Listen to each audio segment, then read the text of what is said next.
Guys कैसे हैं आप सब लोग। Legacy of the assassin king की एपिसोड 01 के साथ हाजिर हो। तो एपिसोड की शुरुआत में जहां पर दो दोस्तों को दिखाया जाता है। एक तो हमारे हीरो का नाम होता है चुन हाजिन, जबकि उसका दोस्त जो होता है उसका नाम फिलहाल के लिए जहां पर बताया नहीं जा रहा। तो उन दोनों को एक मिशन के ऊपर भेजा गया होता है जहां पर उन्होंने बहुत सारे लोगों को मारना होता है और वो सभी लोगों को मारकर उस माउंटेन के ऊपर बैठे होते हैं। तो उसका दोस्त से पूछता है हाजिन क्या तुमने कर दिया? तो वो कहता है कि हाँ मैंने कर दिया, मेरी साइड के ऊपर तो सभी लोग मर गए हैं। तो उसका दोस्त से कहता है कि हाँ मेरी साइड के ऊपर मैंने सभी को मार दिया है। और इसी के साथ ही वो दोनों वहीं पर बैठ जाते हैं क्योंकि उन लोगों ने अपनी साइड को क्लियर कर दिया होता है और अपने साथियों का इंतजार कर रहे होते हैं। तो हाजिन उसे कहता है कि मेरे दोस्त तुम यहाँ पर बैठ क्यों गए हो? लीडर ने हमें साफ साफ कहा था कि किसी की नजर में आए बिना ये काम पूरा करना है, चलो जल्दी से यहाँ से निकलते हैं। फिर साथ ही उसे कहता है कि तुम्हारे हाथ में क्या है? तो उसने अपने हाथ के अंदर कुछ बनाया होता है। तो उसे कहता है कि हाजिन क्या तुम देखना चाहते हो? तो हाजिन उसे कहता है हाँ क्यों नहीं, दिखाओ मुझे। और इसी के साथ ही उसके हाथ के ऊपर रख देता है। तो वो लकड़ी का एक बनाया हुआ परिंदा होता है। तो उसे कहता है कि देखो मैंने कार्विंग की है, मैंने लकड़ी का परिंदा बनाया है। तो हाजिन उसे कहता है क्या तुमने लकड़ी के साथ इसको बनाया? तो काफी ज्यादा कमाल का लगता है। और इसी के साथ उसका दोस्त उसे कहता है हाजिन तुम्हें नहीं लगता कि यहाँ पर इंसानों की जान ले लेकर तुम थक चुके हो? क्योंकि मुझे तो ऐसा लगता है, मुझे लगता है क्या मुझे ये काम छोड़ देना चाहिए। तो ये बात सुनने के बाद वो काफी ज्यादा हैरान होता है, यानी हाजिन काफी हैरान होता है। तो उसका दोस्त से कहता है कि मैं यहाँ पर ये सब कुछ छोड़कर जाने वाला हूँ क्योंकि मुझे नहीं लगता कि ये जरूरी है। एक असैसिन बनना मेरा सपना नहीं था। मैं अपनी बाकी की सारी जिंदगी एक परिंदे की तरह आजाद गुजारना चाहता हूँ। मेरी बाकी की सारी जिंदगी बहुत ज्यादा अच्छी गुजरेगी। एक ऐसी जिंदगी जहाँ पर हम लोग खेतों में जाकर खुशियां मना सकते हैं, जहाँ पर खेतों की खुशबू को महसूस कर सकते हैं, ताजा फल खा सकते हैं और परिंदों को चहचहाते हुए देख सकते हैं। बिल्कुल एक परिंदे की तरह जिसकी कोई लिमिट नहीं होती, जो जहाँ पर जाना चाहे वहाँ पर जा सकता है। मतलब हमें जहाँ पर इस तरह की ब्लड की स्मेल को तो नहीं सूंघना पड़ेगा। तो हाजिन उसे कहता है कि मुझे भी अपने साथ ले चलो ना, मैं भी जाना चाहता हूँ। तो वो उसे कहता है नहीं तुम मेरे साथ नहीं चल सकते। हाजिन कहता है लेकिन क्यों? मैं भी तो वहाँ पर जाकर उन पौधों की स्मेल को महसूस करना चाहता हूँ, मुझे भी ब्लड की स्मेल अच्छी नहीं लगती। तो उसके दोस्त से कहता है कि तुम इस बारे में सोचना भी मत। और इसी के साथ ही उसे कहता है यार क्यों, मुझे अपने साथ ले चलो ना, हम दोनों एक साथ जाएंगे। इसी के साथ उसका दोस्त चिल्लाकर उसे कहता है कि नहीं अपनी बकवास बंद करो, इस तरह की बात मत करो। और इसी के साथ उसकी बॉडी जो होती है अंदर से फट जाती है और हाजिन के मुंह पर उसका ब्लड गिरता है। वो कहता है कि यहाँ पर क्या हुआ, इसको अचानक से क्या हो गया? वो उसे वहाँ पर बुला रहा होता है लेकिन वो मर चुका होता है। इसी के साथ ही लीडर वहाँ पर पहुंच जाते हैं। लीडर उसे कहता है कि तुम में से जो भी यहाँ पर इस बारे में सोचेगा भी कि वो इस ग्रुप को छोड़कर जा सकता है, उसके लिए सिर्फ और सिर्फ एक ही चीज उसका इंतजार कर रही है, वो मौत है। अगर तुम ग्रुप को छोड़ना चाहते हो तुम्हें मरना पड़ेगा। जब तुम लोग छोटे थे तुम्हें यहाँ पर लाया गया था, तुम्हारी बॉडी के अंदर एक पैरासाइट इंजेक्ट कर दिया गया था।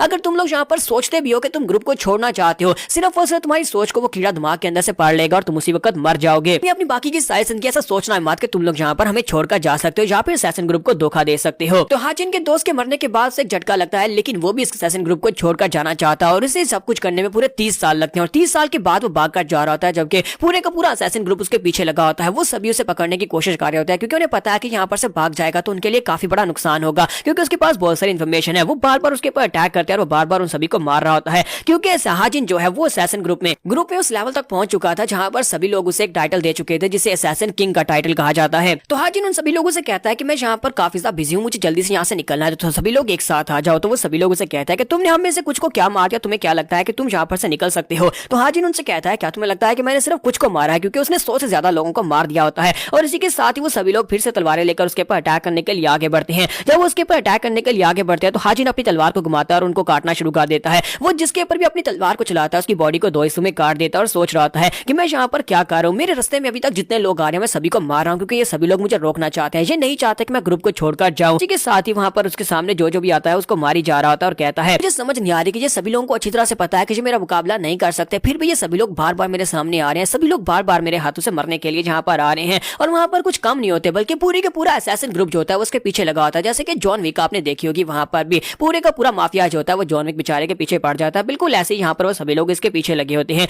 तो वो कहता है कि मुझे इस लेवल तक पहुंचने के लिए पूरे 30 साल लगे, मेरे दोस्त के मरने के बाद 30 साल तक मैंने इंतजार किया, अपने आप को इतना स्ट्रॉन्ग बनाया कि मैं यहाँ से निकल कर जा सकूं। आज यहाँ पर कोई मुझे रोक नहीं सकता, कोई मेरा रास्ता नहीं रोकेगा। और इसी के साथ ही वो बड़ी तेजी के साथ सभी के ऊपर जिगजैग करते हुए अटैक करते हुए आगे गुजर जाता है और सभी की गर्दनें काट देता है। और यहाँ पर इतने सारों को मारने के बाद जब वो आगे बढ़ता है तो फिर से उसके पीछे बहुत सारे लोग पहुंच जाते हैं। इतने सारे लोग उसका फिर से पीछा कर रहे होते हैं। तो वो कहता है कि इनका तो कोई अंत ही नहीं है, यहाँ पर और ज्यादा आते जा रहे हैं और ज्यादा आते जा रहे हैं, लेकिन मैं इन सभी को नहीं छोड़ूंगा। और वो जंप करते हुए उनकी तलवार के ऊपर खड़ा हो जाता है। वो सभी लोग भी कहते हैं कि जरा ध्यान से। और इसी के साथ ही हाजिन ऊपर की तरफ जंप कर जाता है। ऊपर जंप करने के बाद जब वो सभी लोग नीचे इकट्ठे हो जाते हैं तो वो नीचे की तरफ लैंडिंग करता है और अपनी तलवार को घुमाते हुए वहां पर एक स्पेशल स्किल को यूज करता है जिसकी वजह से एक जबरदस्त धमाका होता है। वहां पर एक जबरदस्त धमाका होता है तो उनमें से काफी सारे मर जाते हैं और काफी सारे जख्मी होकर पीछे गिर जाते हैं। तो हाजिन कहता है कि चलो यहाँ पर इनका सफाया हो गया, लेकिन मैं अब काफी ज्यादा थक चुका हूँ, मुझे जल्दी से जल्दी इस जगह से दूर जाना होगा क्योंकि इन लोगों का तो कोई अंत नहीं है, ये तो पीछे से और ज्यादा आते जा रहे हैं। लगता है कि पूरे का पूरा असैसिन ग्रुप इस वक्त मेरे पीछे पड़ चुका है। फिर से वहां पर और लोग पहुंच जाते हैं और कहते हैं कि असैसिन किंग वहां पर है, चलो जल्दी से आओ, जल्दी से आओ, उसे पकड़ना है, उसे मारना है, लीडर के ऑर्डर है कि इसे जिंदा नहीं छोड़ना। तो हाजिन अपने ब्लेड ब्लेड की तरफ देखता है तो उसका ब्लेड भी वहाँ पर डल हो चुका होता है, उसके अंदर काफी सारे क्रैक्स पड़ चुके होते हैं। तो वो कहता है कि अभी यहाँ पर और ज्यादा निकल कर आ रहे हैं, मेरी तलवार जब यहाँ पर टूटने वाली है, मैं इस तलवार के साथ कितनों को मारूंगा। और साथ ही वो अपने ऑरा को रिलीज करता है, जिसकी वजह से वो लोग काफी घबरा जाते हैं।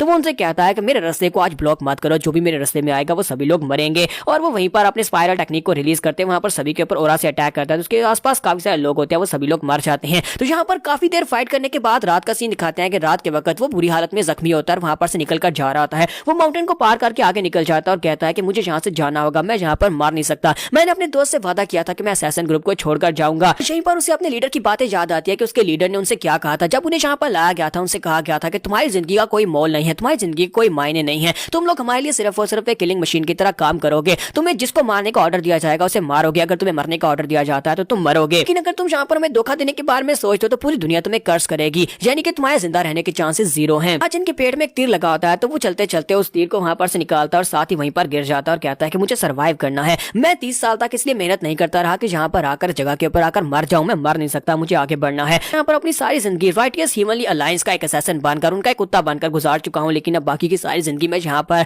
ग्रीनरी को देखना चाहता हूँ, मैं लहलहाते हुए खेतों को और उनकी खुशबू को महसूस करना चाहता हूँ। इसी के साथ ही वो कहता है कि चुन हाजिन, अब तुम्हें आगे बढ़ना होगा। चुन हाजिन, तुम यहाँ पर मर नहीं सकते। चुन हाजिन, चलो जल्दी से आगे बढ़ो। और वो अपनी तलवार का सहारा लेकर उठता है और आगे की तरफ बढ़ना स्टार्ट करता है। और इसी के साथ ही वो तेजी के साथ जंप करते हुए आगे बढ़ता है और कहता है कि मुझे यहाँ से दूर जाना होगा, इतना दूर जाना होगा कि ये सभी असैसिन मेरे पीछे ना पहुंच सके। सचिन कहता है कि बस थोड़ा सा और, बस थोड़ा सा और, बस थोड़ा सा और रह गया है और उसके बाद मैं एक आजाद इंसान बन जाऊंगा, मैं बिल्कुल एक आजाद पंछी की तरह हो जाऊंगा जो जहां पर जाना चाहे वहां पर जा सकता है। अपने आप को दिलासे देते देते जब वो भागते भागते थक जाता है तो उसी के साथ ही वहीं पर गिर जाता है और कहता है कि मैं और ज्यादा नहीं कर सकता, मैं इससे और ज्यादा आगे नहीं जा सकता, क्योंकि मेरे पास यहाँ पर इतना टाइम नहीं है कि मैं अपने जख्मों को हील कर सकूं। अगर मैंने अपने जख्मों को हील नहीं किया तो खून बहता रहेगा और उसके साथ मेरा स्टेमिना खत्म हो जाएगा। और ऊपर से मुझे यहाँ पर बहुत ही जोर की भूख लगी है, मुझे याद भी नहीं है कि आखिरी बार मैंने क्या खाया था और कहां पर खाया था। मुझे लगता है कि ग्रेट हाजिन, जिसे असैसिन किंग भी कहा जाता है, वो यहाँ पर भूख से मरने वाला है। जब वो वहां पर ऊपर आसमान की तरफ देख रहा होता है तो वहां पर उसे चांद दिखाई देता है। वो कहता है कि चांद को देखकर मुझे डंपलिंग्स याद आ रहे हैं, लेकिन साथ ही चांद के सामने से एक शैडो दिखाई देता है जैसे कोई असैसिन उसके पीछे हो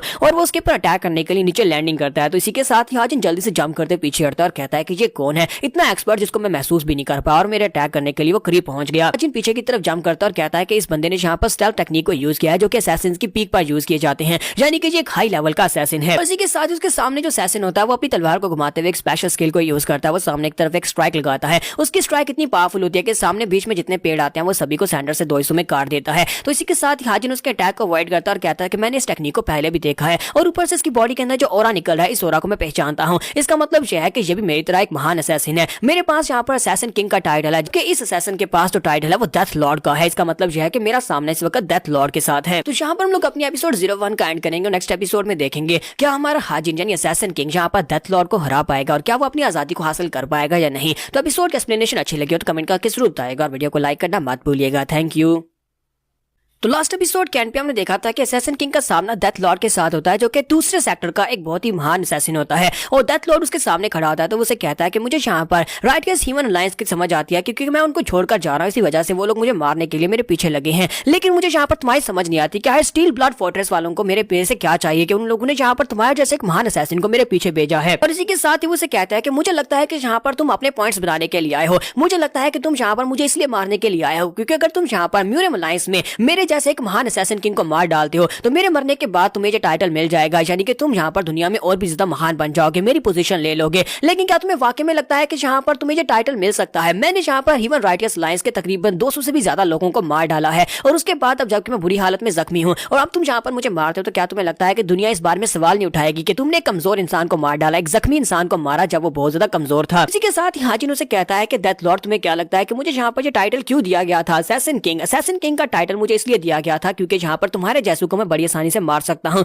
हालांकि मेरी हालत बहुत ज्यादा बुरी है लेकिन मैं अभी भी यहाँ पर तुम्हारी बॉडी के इतने टुकड़े कर सकता हूँ कि तुम्हारे लोग उसको गिन भी नहीं पाएंगे। और इसी के साथ ही डेथ लॉर्ड जो होता है बड़ी तेजी के साथ उसके ऊपर अटैक करने के लिए आगे बढ़ता है। दूसरी तरफ से हमारा असैसिन किंग भी उसके ऊपर अटैक करता है। दोनों अपनी अपनी तलवारों को टकराते हैं और दोनों एक दूसरे के ऊपर अटैक करके आगे गुजर जाते हैं, जैसा कि मार्शल आर्ट्स वाली मूवीज में होता है जहां तलवारबाज दोनों अपनी तलवारें टकरा कर आगे गुजर जाते हैं। तो अपनी तलवारें टकरा कर आगे गुजर जाने के बाद दिखाते हैं कि वहां पर एक के पास से ब्लड निकल रहा होता है और साथ ही हमारे हाजिन की तलवार के ऊपर ब्लड लगा होता है। इसी के साथ ही के दिखाता है कि डेथ लॉर्ड की गर्दन कट जाती है और वहीं पर ग्राउंड के ऊपर गिर जाता है और मर जाता है। तो हमारे हाजिन ने जहाँ पर डेथ लॉर्ड को मार दिया, उसके मरने के बाद वो कहता है कि अगर तुमने जहाँ पर शो को एंजॉय कर लिया हो तो मुझे लगता है कि तुम्हारे बाहर आने का वक्त आ चुका है, चलो जल्दी से अब बाहर आ जाओ। और इसी के साथ ही वो साइड के ऊपर देख रहा होता है कि वहाँ पर है कौन। तो वहाँ पर से बहुत ही डिमोनिक एनर्जी निकल रही होती है और इसी डिमोनिक एनर्जी के साथ जब वो वहाँ पर उसके करीब पहुंचता है तो वो कहता है कि ऐसा कैसे हो सकता है, तुम तो सीक्रेट डीमन क्वीन हो। तो वहाँ पर उसके सामने एक लड़की अपीयर होती है, एक लड़की जो कि हालांकि काफी बुढ़ी है, लेकिन यहाँ पर उसने रिजुविनेटिंग टेक्निक को यूज करते हुए अपने आप को जवान किया है। तो वो उसे कहती है कि इसका मतलब यह है कि मैं आज भी तुम्हें याद हूँ, कितने साल गुजर चुके हैं, लगता है 6 साल गुजर गए हैं। चुन हाजिन, काफी दिनों के बाद तुम्हें यहाँ पर देख रही हो, तुम तो बिल्कुल वैसे के वैसे ही हो।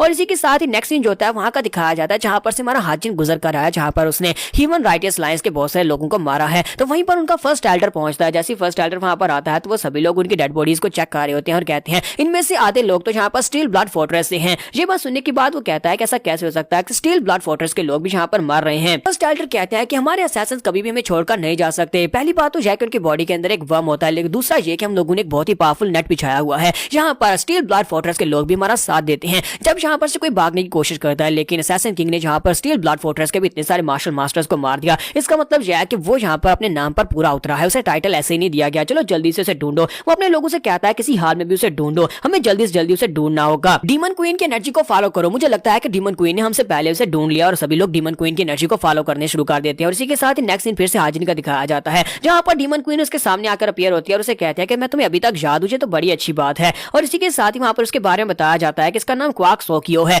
लेकिन ये अपने आप को सीक्रेट डीमन क्वीन कहती है क्योंकि इसके पास कुछ डिमोनिक टेक्निक्स हैं, कुछ ऐसी डिमोनिक पावर्स है जिनकी वजह से, हालांकि ये 60 साल की बुढ़ी औरत है, ग्रैंड माँ है, लेकिन इसके बावजूद इसने कुछ ऐसी स्पेशल डिमोनिक टेक्निक्स को यूज किया है जिसकी वजह से वो अपने चेहरे को इतना ज्यादा खूबसूरत बनाए रखती है। ऊपर से अपने चेहरे को इतना मासूम बनाया हुआ है जैसे लगता है कि इसने कभी किसी परिंदे की भी जान नहीं ली होगी। लेकिन इसकी असलियत ये है कि ये हर रोज किसी न किसी की जान लेती है, जब तक ये किसी को जान से ना मारे इसे अपने बिस्तर के ऊपर नींद नहीं आती। तो हाजिन वहाँ पर सोच रहा था कि जहाँ पर पहले डेथ लॉर्ड को भेजा गया और उसके साथ साथ स्टील ब्लड ट्रूप के बहुत सारे लोग यहाँ पर मेरे सामने आए और अब यहाँ पर सीक्रेट डीमन क्वीन को भेज दिया गया। मुझे लगता है कि ये लोग बिल्कुल भी नहीं चाहते कि मैं यहाँ पर से छोड़कर जाऊं। मुझे तो लगा था कि इस जैसी कमीनी कातला को यहाँ पर बिल्कुल भी नहीं बुलाया जाएगा। इस जैसी कातला को यहाँ पर बुलाने का मतलब यह है कि ह्यूमन म्यूरियम अलायंस के साथ बिल्कुल भी नहीं चाहती कि मैं छोड़कर जाऊं। वो लोग मुझे पकड़ने के लिए कुछ भी करने को तैयार हैं। फिर साथ ही वो कहता है कि अब मैं यहाँ पर क्या करूं, मुझे इससे फाइट करनी पड़ेगी, पास और कोई भी स्ट्रिक नहीं बची, अब मैं यहाँ पर किसी खास स्किल को नहीं यूज कर सकता। और इसी के साथ ही ह्यूमन क्वीन उसे कहता है कि मैं तुम्हें देखकर बहुत ज्यादा डिसअपॉइंटेड हुई हूँ, तुमने यहाँ पर अपनी तलवार पहले निकाल ली। तुम्हें पता है कि हम दोनों के दरमियान में कितना पीसफुल रिलेशनशिप है, हम दोनों यहाँ पर प्यार से बात कर रहे हैं। और इसी के साथ ही हाजिन उसे कहता है कि अपनी बकवास बंद करो, मेरा तुम्हारे साथ कोई ताल्लुक नहीं है और यहाँ पर अपनी बकवास बंद करो, बताओ कि तुम्हें मुझसे क्या चाहिए। ह्यूमन क्वीन उसे कहता है अगर हम दोनों की फाइट यहाँ पर शुरू हो जाती है तो मुझे नहीं लगता कि तुम यहाँ पर मेरी ज्यादा स्ट्राइक्स को फेस कर पाओगे। तुम्हारा हाजिन उसे कहता है कि मैं यहाँ पर कितनी स्ट्राइक्स को फेस कर पाता हूँ ये तो तुम्हें अटैक करने के बाद ही पता चल पाएगा,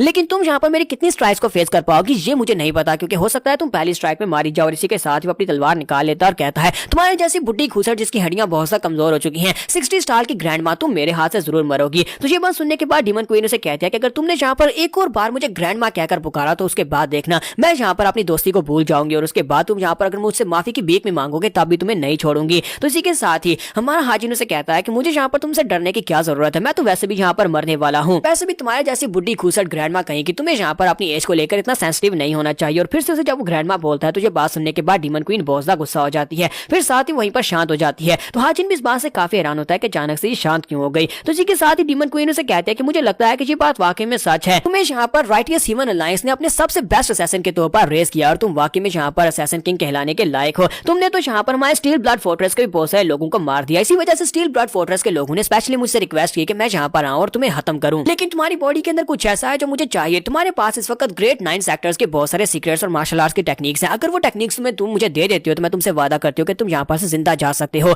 मैं जाकर खुद कुछ भी बहाना बना दूंगी लेकिन तुम्हें जिंदा छोड़ दूंगी। तुमने यहाँ पर तकरीबन 200 से भी ज्यादा लोगों की जान लिया जो कि सारे के सारे असैसिन्स थे या मार्शल मास्टर्स थे, उन सभी को मारना कोई आम सी बात तो नहीं है। तुमने उन सभी लोगों को अपनी पावर्स के साथ मारा जो कि 9 ग्रेट सेक्टर्स की टेक्निक्स थी। तुम्हारा हाजिन उसे कहता है मुझे समझ आया कि तुम्हारे जैसी कातला को यहाँ पर क्यों भेजा गया है, तुम यहाँ पर मेरे पास से 9 सेक्टर्स के सीक्रेट्स लेना चाहती हो, तुम्हें लगता है कि मार्शल आर्ट्स की टेक्निक्स मैं तुम्हें दे दूंगा, ऐसा तो बिल्कुल भी नहीं होने वाला। तो ये बात सुनने के बाद डीमन क्वीन उसे कहते हैं मुझे तो लगा था कि तुम सिर्फ और सिर्फ एक असैसिन हो जो लोगों को मारना जानते हो, लेकिन तुम्हें तो दिमाग इस्तेमाल करना भी आता है और तुमने यहाँ पर मुझे मना कर दिया। तो इसी के साथ ही हमारा हाजिन उसे कहता है कि मुझे अच्छी तरह से पता है कि तुम मेरे पास से सारी इन्फॉर्मेशन लेने के बाद स्टील फोर्ट्रेस वालों को कुछ भी नहीं देने वाली, तुम ये सारी इन्फॉर्मेशन अपने लिए रखना चाहती हो, वो 9 फैमिली के सीक्रेट जो है वो सिर्फ और सिर्फ अपने लिए यूज करना चाहती हो ताकि अपने आप को स्ट्रॉन्ग बना सको, तुम सिर्फ अपने फायदे के लिए काम कर रही हो। तो वो कहती है तो इस बात से क्या फर्क पड़ता है कि मैं अपने लिए काम कर रही हूँ या फिर किसी के लिए काम कर रही गई हूँ। यहाँ पर स्टील ब्लड फोर्ट्रेस के लोगों ने मुझे रिक्वेस्ट नहीं किया होता तभी मैं यहाँ पर जरूर आती, तुम्हारी इस कमजोर हालत में तुम्हें जरूर मार डालती और तुम्हारे पास वो सारे सीक्रेट्स ले लेती। मुझे लगता है कि तुम्हारे लिए ये बहुत ही अच्छी डील है। वैसे भी तो तुम यहाँ पर मरने वाले हो तो मैं यहाँ पर तुम्हें एक फ्री वे दे सकती हूँ, मैं तुम्हारी जान बचा सकती हूँ, लेकिन बदले में तुम्हें यहाँ पर 9 सेक्टर्स के सीक्रेट्स देने होंगे। तो हाजिन कहता है कि नहीं, मैं तुम्हें वो सीक्रेट्स नहीं दे सकता। तुम्हारे जैसी कमीनी जो है वो मेरे पास इस तरह के सीक्रेट्स नहीं ले सकती। जो कमीनी यहाँ पर अपने सेक्टर की सगी नहीं हुई वो मुझे यहाँ पर क्या प्रोटेक्शन देगी, वो यहाँ पर मुझे भी धोखा देगी। जैसी माना हाजिन उसे कहता है कि मैं तो वैसे भी यहाँ पर मरने वाला हूँ, तो वो उसे कहती है क्या यहाँ पर तुम ब्लड पैरासाइट की बात कर रही हो।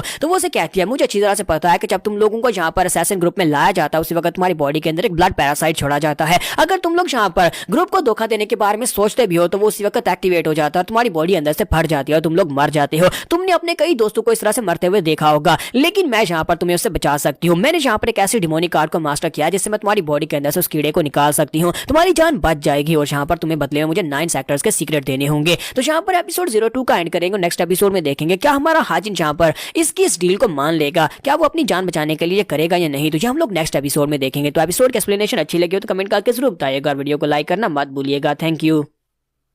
तो गाइस कैसे हैं आप सब लोग, legacy of the assassin king के एपिसोड 03 के साथ हाजिर हूं। अगर आप लोग यहां तक पहुंचे इसका मतलब शायद कि आपको पहली दोनों एपिसोड पसंद आई हैं, तो इस एपिसोड पे लाइक करना मत भूलिएगा और अगर आप चैनल पर नए हैं तो चैनल को जल्दी से सब्सक्राइब कर दे। तो लास्ट एपिसोड के एंड पे हमने देखा था कि डीमन क्वीन कहती है कि मैं उस पैरासाइट को तुम्हारी बॉडी से निकाल सकती हूँ जिसकी वजह से तुम्हारी जान भी जा सकती है। तो इसी के साथ ही हमारे हाजिन को अपना दोस्त याद आता है कि उसके दोस्त ने जब वहां पर सोचा था कि वो एक आजाद परिंदे की तरह इस असैसिन ग्रुप को छोड़कर जा सकता है तो उसी वक्त मर गया था और इसी के साथ उसे वहां पर ब्लड पैरासाइट भी याद आता है। लेकिन इसी के साथ ही डीमन क्वीन जब उसे कहती है कि मेरे पास यहाँ पर एक स्पेशल डिमोनिक टेक्निक है जिससे मैं तुम्हारी बॉडी से उस कीड़े को निकाल सकती हूँ, लेकिन बदले में तुम्हें यहाँ पर 9 सेक्टर्स के सीक्रेट मुझे देने होंगे। ये बहुत ज्यादा दर्दनाक होने वाला है, लेकिन इसके बावजूद तुम्हारी जान बच जाएगी। हाजिन उसकी बात सुनने के बाद थोड़ी देर के लिए वहाँ पर खामोश होता है, फिर साथ ही उसे कहता है कि मुझे लगता है कि तुम मेरे बारे में ज्यादा कुछ नहीं जानती, तुम्हें यहाँ पर होमवर्क करने के बाद यहाँ पर आना चाहिए था। तुम्हें क्या लगता है कि मैं यहाँ पर से किस लिए भाग रहा हूँ? तुम्हें नहीं लगता कि अगर यहाँ पर मैं भाग रहा हूँ तो इसका मतलब यह कि अभी तक मुझे मर जाना चाहिए था। असल में मैंने इस ब्लड पैरासाइट को 5 साल पहले अपनी बॉडी के अंदर से बाहर निकाल दिया था। जब मैंने उसे अपनी बॉडी के अंदर से बाहर निकाल दिया तो मुझे यहाँ पर पूरे 5 साल लगे इस बारे में सोचने के लिए कि मैं यहाँ से कैसे निकल सकता हूँ और मुझे यहाँ पर पावर गैदर करने के लिए, क्योंकि ऊपर जो बैठे एल्डर्स हैं वो बहुत ज्यादा पावरफुल हैं। इस ग्रुप का नेटवर्क इतना ज्यादा पावरफुल है कि इसको ब्रेक करके बाहर निकल पाना मेरे लिए बहुत ज्यादा मुश्किल था और मुझे 5 साल लगे ये सारा का सारा प्लान बनाने के लिए। इसी के साथ ही हाजिन चलाकर उसे कहता है कि तुम यहाँ पर मेरे साथ बहुत सारे वादे कर रही हो, डील करने की कोशिश कर रही हो, लेकिन मैं तुम्हारी इस कमीनी नेचर को अच्छी तरह से जानता हूँ। मैं जानता हूँ कि तुम अंदर से कितनी ज्यादा घटिया हो। अपनी जिंदगी के 30 साल गवाए हैं उन कमीनों के हाथों से। उन कमीनों के हाथों से मैंने असैसिन बनकर बहुत सारे लोगों की जान ली, अपने हाथ खून से रंगे, लेकिन अब यहाँ पर मैं अपनी जिंदगी का 1 मिनट भी जाया नहीं करना चाहता। तुम्हारे जैसे इंसान के हाथों में बेवकूफ तो बिल्कुल भी नहीं बनूंगा,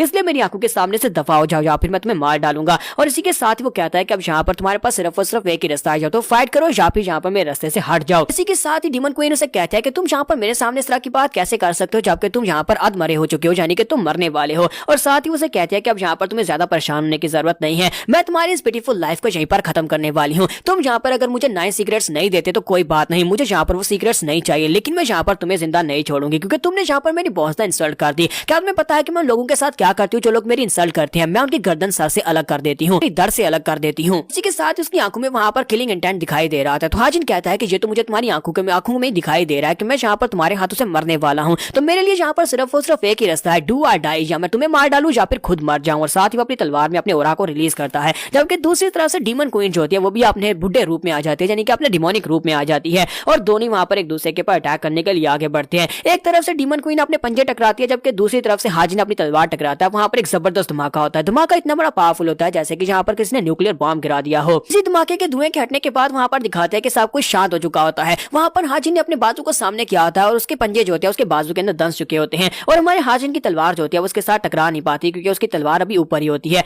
और उसने पूरी तरह से उसके हाथों यानी उसके बाजू के अंदर अपने पंजे को गड़ा लिया होता है। हाजिन कहता है कि ये कैसे हो गया, इसने यहाँ पर मेरे बाजू में अपने पंजे कैसे गड़ा लिए। और इसी के साथ ही साइड के ऊपर से फर्स्ट एल्डर को दिखाता है कि फर्स्ट एल्डर अपनी तलवार लेकर बड़ी तेजी के साथ आगे बढ़ रहा होता है। हाजिन कहता है कि ये कमीना कहां पर से आ गया, ये बड़ी तेजी के साथ आगे बढ़ रहा है। जब वो तेजी के साथ आगे बढ़ रहा था इसी के साथ ही करीब पहुंचने के बाद वो अपनी तलवार को घुमाकर वहां पर एक स्ट्राइक लगाता है और उसकी स्ट्राइक जो होती है वो सीधी हाजिन की टांगों की तरफ आती है और उसकी स्ट्राइक के साथ हाजिन की दोनों टांगे कट जाती है, उसके दोनों पैर नीचे से कट जाते हैं। जैसे वहां पर स्ट्राइक के साथ हाजिन के पांव कटते हैं इसी के साथ ही डीमन क्वीन जो होती है अपने पंजे को ऊपर की तरफ खींचती है जिसकी वजह से उसके दोनों बाजू भी कट जाते हैं। तो हाजिन के पास दोनों बाजू नहीं रहे और साथ ही उसके दोनों पंजे दोनों बाजू और दोनों टांगे दोनों काट चुकी हैं। इसी के साथ ही डीमन क्वीन जो होती है वो अपने पंजे को सामने की तरफ स्टैब करती है और हाजिन की बॉडी के आर पार कर देती है। उसका हाथ हाजिन की बॉडी के आर पार होता है और हमारा हाजिन जो होता है वहीं पर अपने घुटनों के बाल गिर जाता है। उसके मुंह से काफी सारा ब्लड बह रहा होता है। तो डीमन क्वीन उसे कहते हैं कि मुझे लगता है कि अब तुम्हारी बॉडी के ऊपर इस सर की कोई वैल्यू नहीं है और इसे तुम्हारी बॉडी के ऊपर होना भी नहीं चाहिए। और इसी के साथ ही वो अपने हाथ को उसकी आंखों के ऊपर रखती है और कहती है पहले तुम्हारी आंखें निकालूंगी फिर तुम्हारा सर उखाड़ूंगी।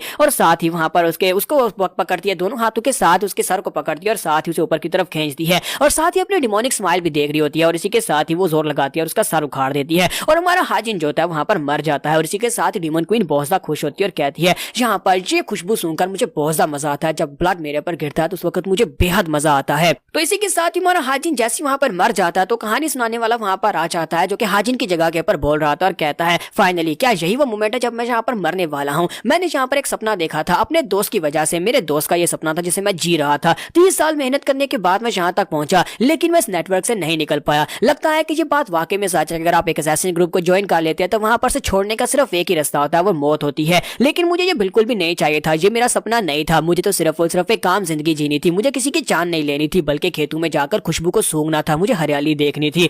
क्या सिर्फ और सिर्फ यही है? क्या मैं यही अचीव कर सकता था? क्या मैं यहाँ पर मरने वाला हूँ? काश मुझे यहाँ पर एक और मौका मिलता। और जैसे वो यहाँ पर ये कहता है काश मुझे एक और मौका मिलता, एक घर के अंदर एक बच्चा जो होता है वो उठकर बैठ जाता है। एक यंग मास्टर जो होता है वो बेहोश पड़ा होता है और इसी के साथ ही वो उठकर बैठ जाता है। वो ह्यूमनली डिमोनिक कल्ट होता है। ह्यूमनली डिमोनिक कल्ट का थर्ड यंग मास्टर जो होता है वो वहां पर उठकर बैठ जाता है क्योंकि वो वहां पर मर चुका होता है लेकिन उसकी बॉडी के अंदर हमारा हाजिन रीइंकार्नेट हो जाता है। वहां पर वो उठकर बैठता है, वो कहता है कि ये क्या, लगता है कि मुझे यहाँ पर एक दूसरा चांस मिला है। जब किसी के साथ ही एक दूसरे रूम के अंदर दिखाते हैं जहाँ पर फोर्थ यंग मास्टर बैठा होता है और उसके सामने एक मंत्री आता है और उसके सामने अपना सर झुकाकर उसे ग्रीट करता है और कहता है फोर्थ यंग मास्टर मैं यहाँ पर आपके लिए रिपोर्ट लेकर आया हूँ। तो वो कहता है कि बताओ क्या रिपोर्ट है? तो वो कहता है कि सर मैंने उसकी पल्स को फील किया है और मुझे लगता है कि थर्ड यंग मास्टर मतलब ये है कि वो बहुत ही जल्दी मरने वाला है। ये बंदा जो है ये थर्ड यंग मास्टर की केयर करने के लिए यहाँ पर रखा गया है और इसे लगता है कि वो मरने वाला है क्योंकि वो उसे थोड़ी देर पहले चेक करके आया था। और इस बात से फोर्थ यंग मास्टर काफी ज्यादा खुश हो रहा था कि उसका छोटा भाई यहाँ पर उसका बड़ा भाई मरने वाला है। वो सोच रहा था कि जितना मैंने सोचा था चीजें उससे ज्यादा बेहतर हो रही हैं। और इसी के साथ ही नेक्स्ट सीन जो होता है हमारे हाजिन का दिखाया जाता है कि हमारा हाजिन जो होता है अपने बिस्तर के ऊपर से उठता है और कहता है कि ये क्या, ये कौन सी जगह है और मैं कौन सी जगह के ऊपर आ गया हूँ। अभी तक उसने अपनी बॉडी की तरफ नहीं देखा। वो उसने साथ ही वहां पर एक चीख मारता और कहता है कि लगता है कि वो एक सपना था, मैंने यहाँ पर कोई सपना देखा जिसमें मैं बहुत सारे लोगों को मार रहा था। वो कहता है कि मुझे लगता है कि डीमन क्वीन ने मेरा सर उड़ा दिया उस सपने में, लेकिन ये सिर्फ एक सपना ही हो सकता है, डीमन क्वीन मुझे कैसे मार सकती है। फिर वो अपने आसपास देखता है और कहता है कि ये जगह काफी ज्यादा अजीब है, ये किसी और का रूम लगता है मेरा रूम नहीं है। और इसी के साथ उसे बाहर से कोई आता हुआ महसूस होता है। वो कहता है बाहर से कोई आ रहा है। तो एक नौकरानी उसके लिए मेडिसिन लेकर आ रही होती है। तो वो उसे कहते हैं कि यंग लॉर्ड मैं अंगवा में आपके लिए यहाँ पर मेडिसिन लेकर आई हूँ। और जब वो सामने देखते हैं तो बिस्तर के ऊपर यंग लॉर्ड नहीं होता। तो थर्ड यंग मास्टर यानी कि हमारा हाजिन जो होता है पीछे से निकलता है और एक ड्रम स्टिक को उसके गले के ऊपर रखता है और कहता है कि जल्दी से बताओ तुम कौन हो, तुम्हें किसने यहाँ पर भेजा है? क्या तुम्हें यहाँ पर स्टील ब्लड ट्रूप के लोगों ने भेजा है या फिर तुम्हें राइटियस ह्यूमनली अलायंस ने यहाँ पर भेजा है? तो वो कहती है सर जी आप क्या कर रहे हैं, मैं आपकी नौकरानी अंगवा हूँ और आपके लिए यहाँ पर मेडिसिन लेकर आई हूँ। यंग मास्टर जी आपको अचानक से क्या हो गया है? पिछले कई दिनों से आप यहाँ पर बेहोश पड़े थे और अब जब आप अचानक से उठ गए हैं, आप यहाँ पर मुझे मारने पर तुल गए हैं। तो ये बात सुनने के बाद वो काफी हैरान होता है और उसे कहता है कि तुम यहाँ पर किसको यंग लॉर्ड कह रही हो? इस तरह की बकवास करना बंद करो, मुझे सच बताओ कि यहाँ पर क्या चल रहा है, तुम कौन हो, यहाँ पर तुम्हें किसने भेजा है? तो वो कहती है सर मैं यहाँ पर सच्ची में आपके लिए मेडिसिन लेकर आई हूँ, मैं आपकी नौकरानी अंगवा हूँ, क्या आप मुझे भूल गए हैं? मैं पहले भी यहाँ पर आपको केयर कर चुकी हूँ और आप यहाँ पर बिस्तर के ऊपर पड़े हुए थे, की ब्लॉकेज की वजह से पिछले 6 महीने से आप बेहोश पड़े हुए थे और उठ भी नहीं रहे थे। सुबह आपको यहाँ पर होश आई है। तो ये बात सुनने के बाद हाजिन भी काफी हैरान होता है और कहता है क्या पिछले 6 महीने से मैं यहाँ पर बेहोश पड़ा था और वो भी की ब्लॉकेज की वजह से, ऐसा कैसे हो सकता है? हाजिन उसे कहता है कि तुम झूठ बोल रही हो, मुझे सच्ची सच्ची बताओ कि यहाँ पर क्या चल रहा है। और इसी के साथ ही जब थोड़ा सा आगे बढ़ता है तो आईने के अंदर अपना चेहरा देखता है। जब वो आईने में देखता है तो वो एक जबरदस्त चीख मारता है और कहता है कि ये कौन है, ये किस कमीने की बॉडी है, ये तो मैं नहीं हूँ। हाजिन कहता है इसका मतलब यह है कि वहाँ पर जो कुछ भी हुआ था, जो मैंने सपने में देखा था, वो एक सपना नहीं था बल्कि वो हकीकत थी और वहाँ पर डीमन क्वीन ने मुझे मार दिया। डीमन क्वीन के मुझे मारने के साथ मेरी बॉडी रीइंकार्नेट होकर इस लड़के की बॉडी के अंदर आ गई है। तुम्हारा हाजिन सोच रहा था कि मैं कौन सी जगह के पर हूँ और इसी के साथ ही वो दरवाजा खोलता और बाहर देखता और कहता है कि हमारे म्यूजियम में इस तरह की एक जगह कैसे हो सकती है जो कि इतनी ज्यादा खूबसूरत और इतनी शांत हो और वहीं पर सामने से 2 लोग आते हुए दिखाई देते हैं। तो वो कहता है कि ये लोग कौन है, मैं कौन सी जगह पर हूँ, यहाँ पर तो बहुत सारे सवाल हैं, मुझे यहाँ पर जल्दी से जल्दी अपने बारे में इन्फॉर्मेशन हासिल करना होगी कि मुझे यहाँ पर पता होना चाहिए कि मैं किसकी बॉडी के अंदर हूँ। और यहीं पर हमारी एपिसोड 03 का एंड हो जाता है जहाँ पर से इसकी नई जर्नी स्टार्ट होती है। तो एपिसोड की एक्सप्लेनेशन अच्छी लगी हो तो कमेंट करके जरूर बताइएगा और वीडियो को लाइक करना मत भूलिएगा। Thank you. तो लास्ट एपिसोड के एंड पे हमने देखा था कि हमारा हीरो हाजिन जो होता है वो दोबारा रिइंकार्नेट होने के बाद डीमन कल्ट के थर्ड यंग मास्टर की बॉडी में दोबारा से अपीयर हो जाता है और दोबारा जिंदा होता है। और उसके बाद वो इस बात से काफी हैरान होता है कि हमारी म्यूजियम में इस तरह की जगह भी हो सकती है और ये लोग कौन है जो उसकी तरफ आगे बढ़ रहे हैं। और इसी के साथ जब वो देख रहा था कि दो लोग उसकी तरफ आगे बढ़े होते हैं, एक उसका डॉक्टर होता है, साथ में कोई मंत्री होता है, तो वो वहां पर आने के बाद उसके सामने घुटने टेक देते हैं और साथ ही वहां पर उसको रिस्पेक्ट देते हुए कहता है कि सभी डीमंस यहाँ पर डीमन किंग यानी कि थर्ड यंग मास्टर के सामने अपना सर झुकाते हैं। वो मास्टरों से कहता है कि थर्ड यंग लॉर्ड आपको बहुत बहुत बधाई हो कि आप यहाँ पर ठीक हो गए हैं, यानी कि दोबारा से रिकवरी पर आपको बहुत ज्यादा बधाई हो। ये बात सुनने के बाद वो बहुत ज्यादा हैरान हो जाता है और कहता है कि जो लोग यहाँ पर किस किस्म की बकवास किए जा रहे हैं, यहाँ पर डीमन टीचिंग की और डीमन लॉर्ड की बात हो रही है, इसका मतलब यह है कि ये डिमोनिक कल्ट हो सकता है। यहाँ पर से नेक्स्ट सीन में उसी मास्टर को दिखाता है कि वो मास्टर जो कि थोड़ी देर पहले यहाँ पर थर्ड यंग मास्टर हाजिन से मिलने के लिए आया था, वहां पर उसे मिलने के बाद सीधा वो डीमन एम्परर के पास जाता है। वो डीमन एम्परर के पास जाता है तो उसे कहता है कि जाकर बिल्कुल सेम वैसे वहां पर उसे ग्रीट करता है, उसके सामने सर झुकाता है और उसे कहता है कि मैं यहाँ पर आपके लिए कुछ न्यूज लेकर आया हूँ। तो ये फर्स्ट रॉयल गार्ड होता है और उसके लिए यहाँ पर डीमन लॉर्ड के लिए मैसेज लेकर आया होता है। तो इस फर्स्ट रॉयल गार्ड का नाम मून डैम होता है। तो मून डैम कहता है कि सर मैं आपके लिए एक मैसेज लेकर आया। तो डीमन एम्परर जो होता है वो सामने बैठा होता है और उसे कहता है कि बताओ कि तुम क्या मैसेज लेकर आए हो। तो वो कहता है कि सर मैं यहाँ पर आपके लिए रिपोर्ट लेकर आया हूँ। ये रिपोर्ट थर्ड यंग मास्टर के बारे में है। थर्ड यंग मास्टर जो है वो नींद से जाग गए हैं। तो वो कहता है अच्छा वो तीसरा वो जाग गया है। और इसी के साथ ही वो उसे कहते हैं हाँ सर वो जाग गए हैं, लेकिन उसकी बॉडी अभी बहुत ज्यादा कमजोर है और साथ उसने अपनी सारी की सारी मार्शल प्रोग्रेस को खो दिया है। यानी कि पहले वो मार्शल प्रोग्रेस में काफी ज्यादा अच्छा था और एक जीनियस था, लेकिन अब उसके पास कुछ भी नहीं बचा है कि वो दोबारा से अपनी मार्शल आर्ट्स को हासिल कर लेगा। लेकिन आप यहाँ पर क्या चाहते हैं कि मैं थर्ड यंग लॉर्ड के लिए क्या करूं या फिर उसके साथ क्या करूं। तो डीमन एम्परर उसकी बात सुनने के बाद अपनी पावर्स को रिलीज करता है, गुस्से के साथ से कहता है कि मून डैम दोबारा यहाँ पर मुझे अपनी शक्ल मत दिखाना। और मून डैम उसके प्रेशर की वजह से वहीं पर अपना सर झुका लेता है क्योंकि वहां पर जबरदस्त प्रेशर रिलीज हो रहा होता है। तो वो कहता है सर प्लीज बताएं कि आप यहाँ पर क्या चाहते हैं, मैं वही करूंगा। डीमन एम्परर से कहता है कि यहाँ पर 3 महीने तक दोबारा मेरे पास मत आना, कोई भी इस तरह की छोटी मोटी खबर लेकर मेरे पास मत आना, ना ही यहाँ पर आकर मुझे डिस्टर्ब करना। क्या तुम्हें मेरी बात समझ आ रही है? यहाँ पर 3 महीने तक कोई भी रिपोर्ट नहीं सुनने वाला। इसी के साथ ही मून डैम उसे कहता है जी सर जैसा आपने कहा बिल्कुल वैसे ही होगा। और इसी के साथ ही वहां पर से पीछे हट जाता है और कहता है कि मैं यहाँ से जा रहा हूँ। उम्मीद करता हूँ कि आप यहाँ पर अगले 3 महीने में ग्रेट अचीवमेंट्स को हासिल करेंगे और ब्रेक थ्रू कर लेंगे। और इसी के साथ ही वहां पर से बाहर आ जाता है। जबकि दूसरी तरफ फिर से हमारे हाजिन का सीन दिखाया जाता है कि हमारा हाजिन जो होता है वो हिमालय डीमन कल्ट के बारे में बताता है कि हिमालय डिवाइन डीमन कल्ट जो होता है ये भी यहाँ पर उसी तरह की एक फैक्शन है जैसे कि यहाँ पर दूसरी फैक्शंस हैं राइटियस ह्यूमन अलायंस और स्टील ब्लड फोर्ट्रेस। उन्हीं की तरह हिमालय डीमन अलायंस भी ये भी एक अलायंस है। आज से कुछ हजारों साल पहले यहाँ पर इस डिमोनिक कल्ट की बुनियाद रखी गई थी। एक बहुत ही पावरफुल डिमोनिक मास्टर जो कि बहुत ज्यादा जालिम था, उसने यहाँ पर इस डीमन डिवाइन कल्ट को बनाया था और उसके बाद से बहुत सारे लोगों ने इसको ज्वाइन किया, बहुत सारे इसी तरह के डिमोनिक लोगों ने इसको ज्वाइन किया और उसके बाद से ये एक बहुत ही पावरफुल फोर्स बन चुकी है। हालांकि राइटियस ह्यूमन अलायंस जो है ये इससे बहुत ज्यादा बड़ी है। राइटियस ह्यूमन अलायंस और स्टील ब्लड फोर्ट्रेस जो है दोनों की तादाद जो है यानी कि उनके मेंबर्स और उनके डिसाइपल्स की तादाद हिमालय डीमन कल्ट से बहुत ज्यादा है, लेकिन इसके बावजूद कभी भी कोई इनकी तरफ आंख उठाकर भी नहीं देखता, वो भी सिर्फ और सिर्फ इनके डीमन एम्परर की वजह से, क्योंकि इनका डीमन एम्परर इतना पावरफुल इंसान है कि हिमालय राइटियस अलायंस के लोग इनके सामने टिक भी नहीं सकते। इसी वजह से ये लोग यहाँ पर एक बैलेंस बनाए रखते हैं और कभी भी यहाँ पर एक दूसरे के ऊपर अटैक नहीं करते, क्योंकि अगर यहाँ पर दोनों फैक्शंस में आपस में जंग छिड़ती है तो यहाँ पर ज्यादा नुकसान राइटियस ह्यूमन अलायंस का ही होगा। ये बात वो अच्छी तरह से समझते हैं। इस म्यूजियम वर्ल्ड में सिर्फ और सिर्फ 3 ही पावरफुल फोर्सेज है, righteous human alliance, steel blood fortress और हिमालय डिमोनिक कल्ट। ये तीनों ही बहुत ही पावरफुल फोर्सेज हैं। तो हाजिन कहता है कि मुझे समझ नहीं आती कि मैं अचानक से यहाँ पर इस जगह के ऊपर कैसे रीबॉर्न हो गया। अगर मुझे रीबॉर्न भी होना था तो मैं राइटियस ह्यूमन अलायंस में रीबॉर्न होता ना, जहाँ पर से मैं भागने की कोशिश कर रहा था। आखिर अचानक से हिमालय डिमोनिक कल्ट में क्यों? और वो चिल्लाकर कहता है फिर डिमोनिक कल्ट ही क्यों? क्योंकि डिमोनिक कल्ट भी वैसा ही है बिल्कुल राइटियस ह्यूमन अलायंस के जैसा, यहाँ पर से भी निकलना बहुत सा मुश्किल है। फिर साथ ही वो कहता है मुझे यहाँ पर शांत रहना होगा, पहले मुझे यहाँ पर सिचुएशन के बारे में जानना होगा और उसके बाद मुझे फ्यूचर के प्लान्स बनाने होंगे कि मैं कैसे इस जगह से बाहर निकल सकता हूँ। और इसी के साथ ही उसी रात वो वहां पर से अपनी स्टाइल तकनीक को यूज करते हुए पीछा करता है कुछ लोगों का। वहां पर डिसाइपल्स की बातें सुनने के लिए जाता है ताकि वहां पर उसे सिचुएशन के बारे में पता चल सके, उसे अपने बारे में पता चल सके कि जिसकी बॉडी के अंदर वो रिबॉर्न हुआ है वो किस किस्म का इंसान है। तो वो रात के वक्त दो डिसाइपल्स की बातें सुन रहा था। एक कहता है क्या तुम्हें पता है कि यहाँ पर हमारे डीमन एम्परर के 7 डिसाइपल्स हैं, उन डिसाइपल्स में से सबसे ज्यादा पावरफुल कौन है? दूसरा कहता है नहीं, वो कहता है कि सबसे पावरफुल थर्ड यंग मास्टर था। थर्ड यंग मास्टर सबसे स्ट्रॉन्गेस्ट था, लेकिन बेचारा 6 महीने पहले चापा की ब्लॉकेज की वजह से बिस्तर के ऊपर पड़ गया और सुना है कि वो जाग गया है, लेकिन उसकी सारी की सारी कल्टीवेशन चली गई है, वो बहुत ज्यादा कमजोर हो गया है। दूसरा उसे कहता है कि मैंने एक बात सुनी थी, मैंने सुना था कि फोर्थ यंग मास्टर जो है वो थर्ड यंग मास्टर की काफी ज्यादा खिलाफ है। तो वो कहता है हाँ ऐसी ही बात है, मैं चाहता हूँ कि तुम यहाँ पर इन सभी से दूर रहना, क्योंकि ये थर्ड यंग मास्टर और फोर्थ यंग मास्टर ये सभी डिसाइपल जो है ये आपस में पावर हासिल करने के लिए एक दूसरे से फाइट करते हैं।